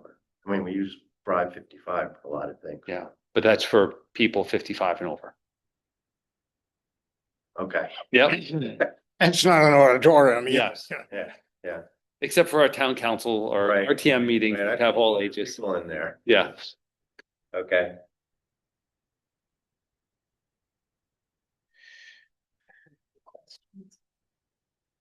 Look.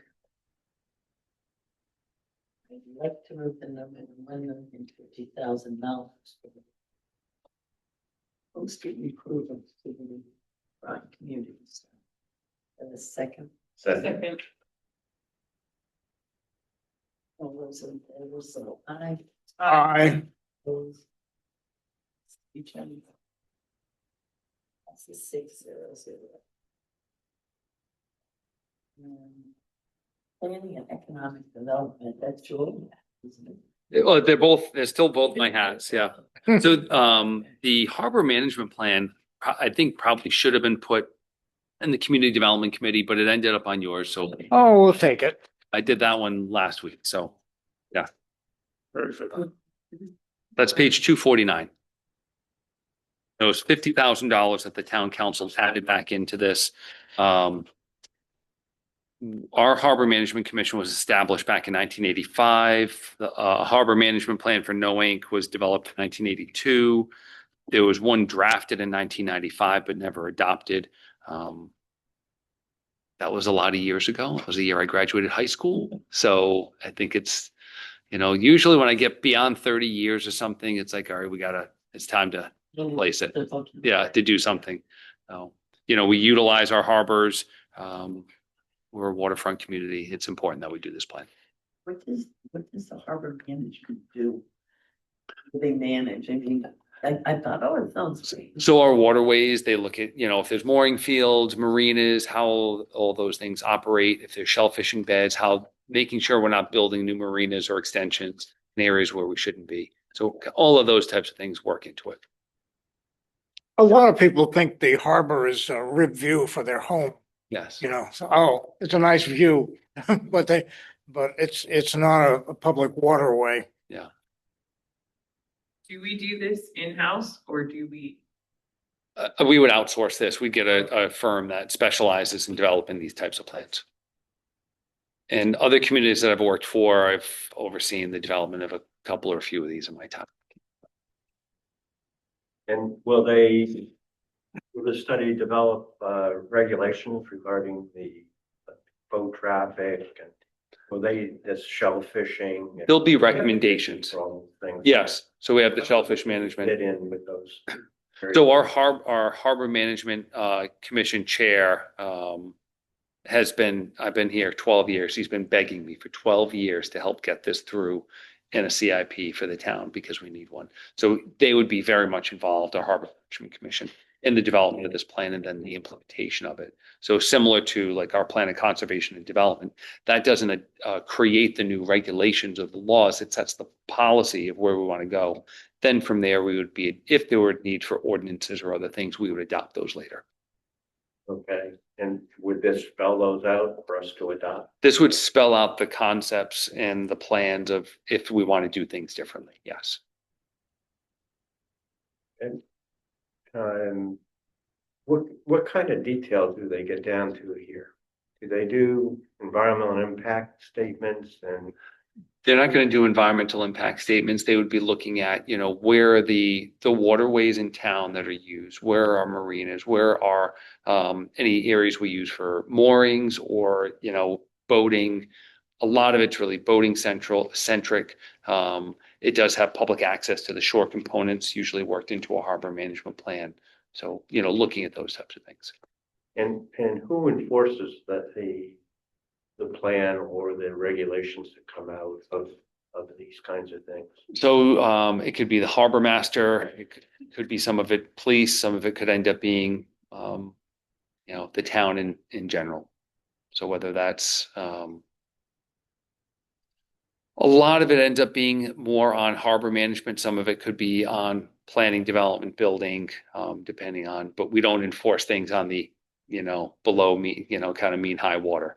Okay, But harbor master could, the harbor, as it relates to boating. okay. Yeah. But the harbor master is a state function, right? No, I don't believe so. I believe the harbor master is a town function. I can, I think the governor appoints. well, the governor, I'm mixing up my states here for a second, so. You can't think of the name, but there was a bit of a scandal with one of the directors of the state. And I'd raised a question about about Palmer's Cove. And he called me the day before he left office and told me so-and-so would get in touch with me and took care of it. Gave me the answers I needed, which I thought was pretty good. Everybody said, "Oh, he's good." No, he really did his job. So they dredge, Yeah, I mean, yeah. and a bunch of other The things. city of Groton has a harbor master, so. We don't pay a harbor master. That's not on our. Could we share a harbor master with the city? It could be a full-time person between the two of us, or is that not appropriate? I'm not sure if it's a, I think it's a state function, but Yeah. I could be very wrong. I thought it was more of a town, hence, but we have to do the management plan for it. Okay. That's what it comes down to. This isn't something we can just pass off. to I the think state. I think we need a management plan. Yeah. But I'm hoping that plan coordinates all of the various agencies, because there's 5 or 6 agencies. FEMA is involved. And all of those folks are involved at the state level. Yeah. And, and we do the best that we can in coordinating with our other political subdivisions Okay. as appropriate.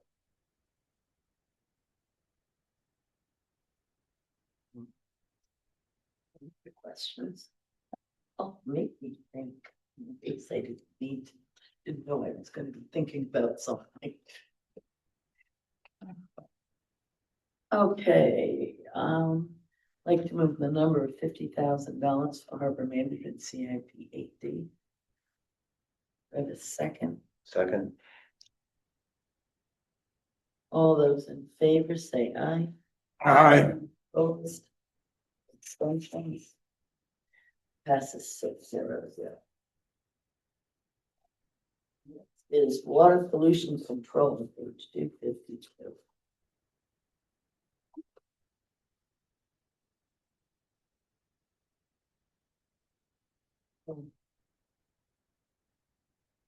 They're really.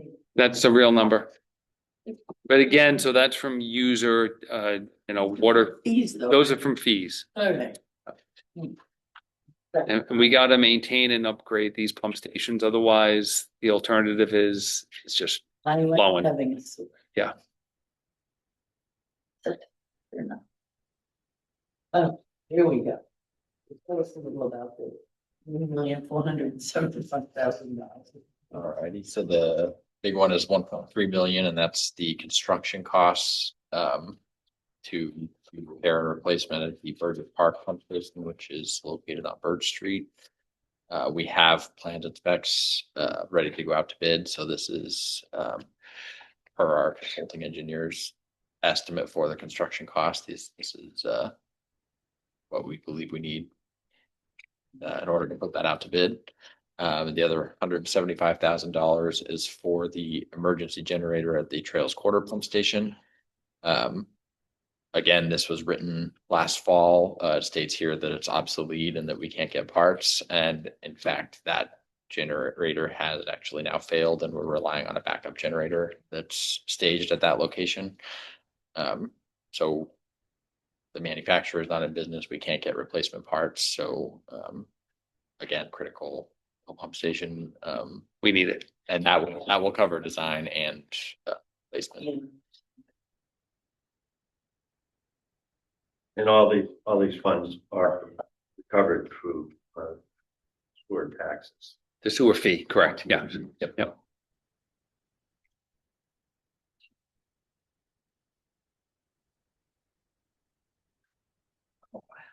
Any other questions? Seeing none, I'd like to move the number of $1,475,000. Second. And all those in favor, say aye. Aye. Opposed? Abstentions? That passes.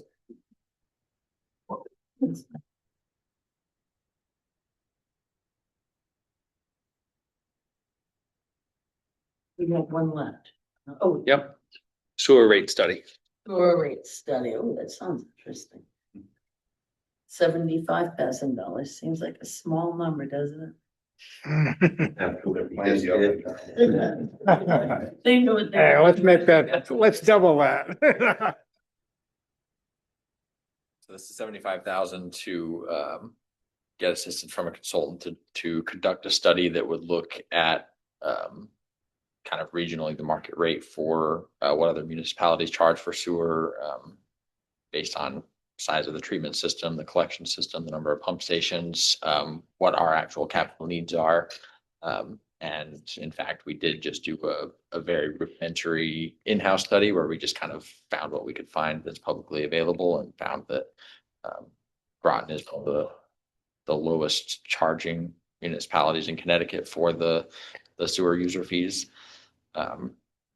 So not that we want to, jump on that and go through the roof, but we think there is absolutely a need. There's a lot of infrastructure that's very old, in need of replacement, in need of repairs. Systems that are originally built with redundancy that we've lost due to pumps and otherwise that are out of service right now. So there is a lot of capital needs that need to be programmed in the future. So the study would allow us to kind of set our rates in a place that allows us to do those capital improvements. Yeah, if you're still, Go by, it's the water flow into the house. So residential users are charged a flat fee because we do have multiple water utilities. So it would be kind of a big endeavor to do that in Groton. There are a lot of other municipalities who have looked into it that do bill. Some bill on meter usage. Some actually bill on the size of your connection. So if you have an apartment building with. So if someone has a septic, how do we convince them that?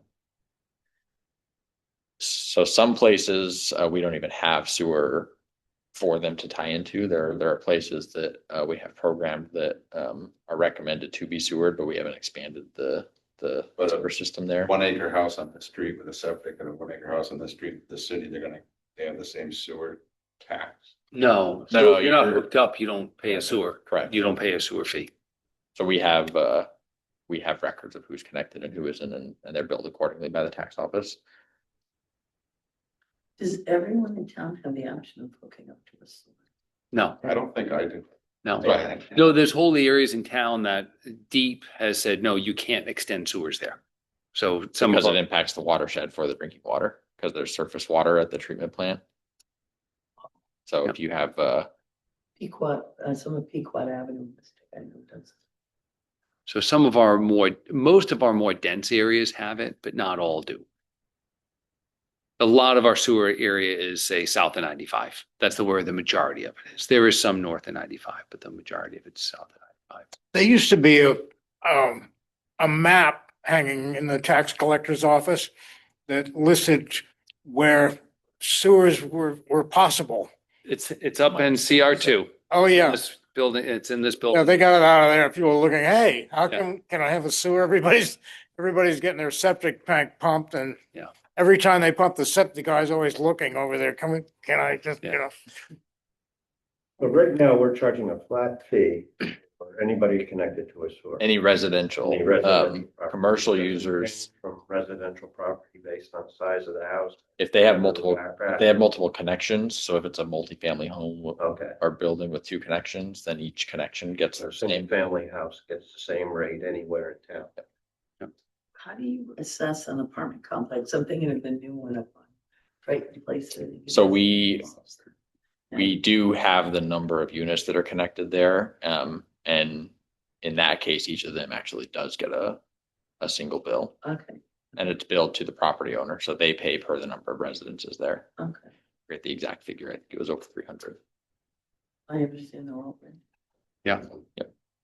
And as they do this study and they come out with competitive numbers to other towns, I guess I'm having a little hard time understanding why we want to raise So we fees to our. don't want to raise fees. Okay. But we have to raise fees because as Jeff alluded to, I mean, the last number we just talked about, that $1.475 million, there's a lot of capital improvements that need to be done at the treatment plant. And 22 pump stations.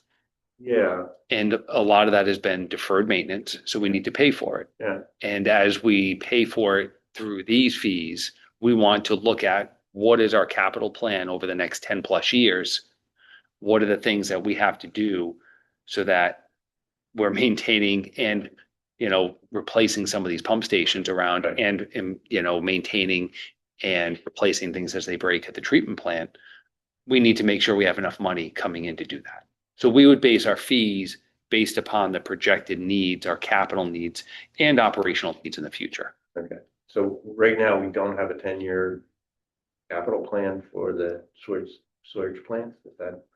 We have, there's an older plan that was done. We actually just met with our consultants that help us with this, and we haven't updated our longer range plan for the whole kind of treatment plant operations in some time. And we're looking to get some grants to do that because that's going to probably be like a $350,000 to $500,000 plan to do that. And they're pretty confident that we can get some outside funding to offset that entire cost. To do the planning piece? To do the planning piece. Okay, and then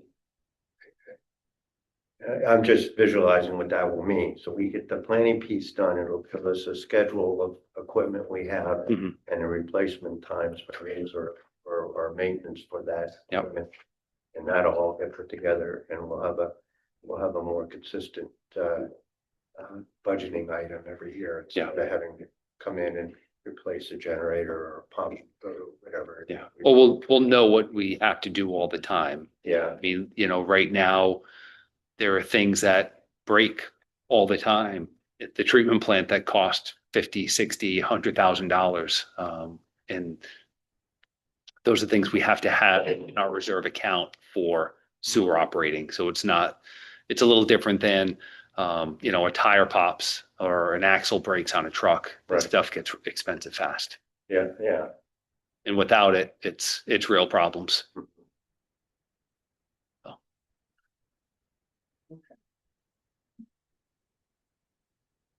I'd like to move the number of $75,000 for water pollution control facility study. Second, All those in favor say aye. Aye. Opposed?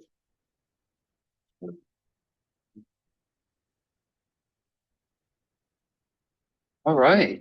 Okay, Thanks, everybody. Thank you. Yeah. I'm gonna take a look at that map one of these days. Oh, it's right in the CR2. It's right, the map is right in the other conference room. Oh, that's good. Yep.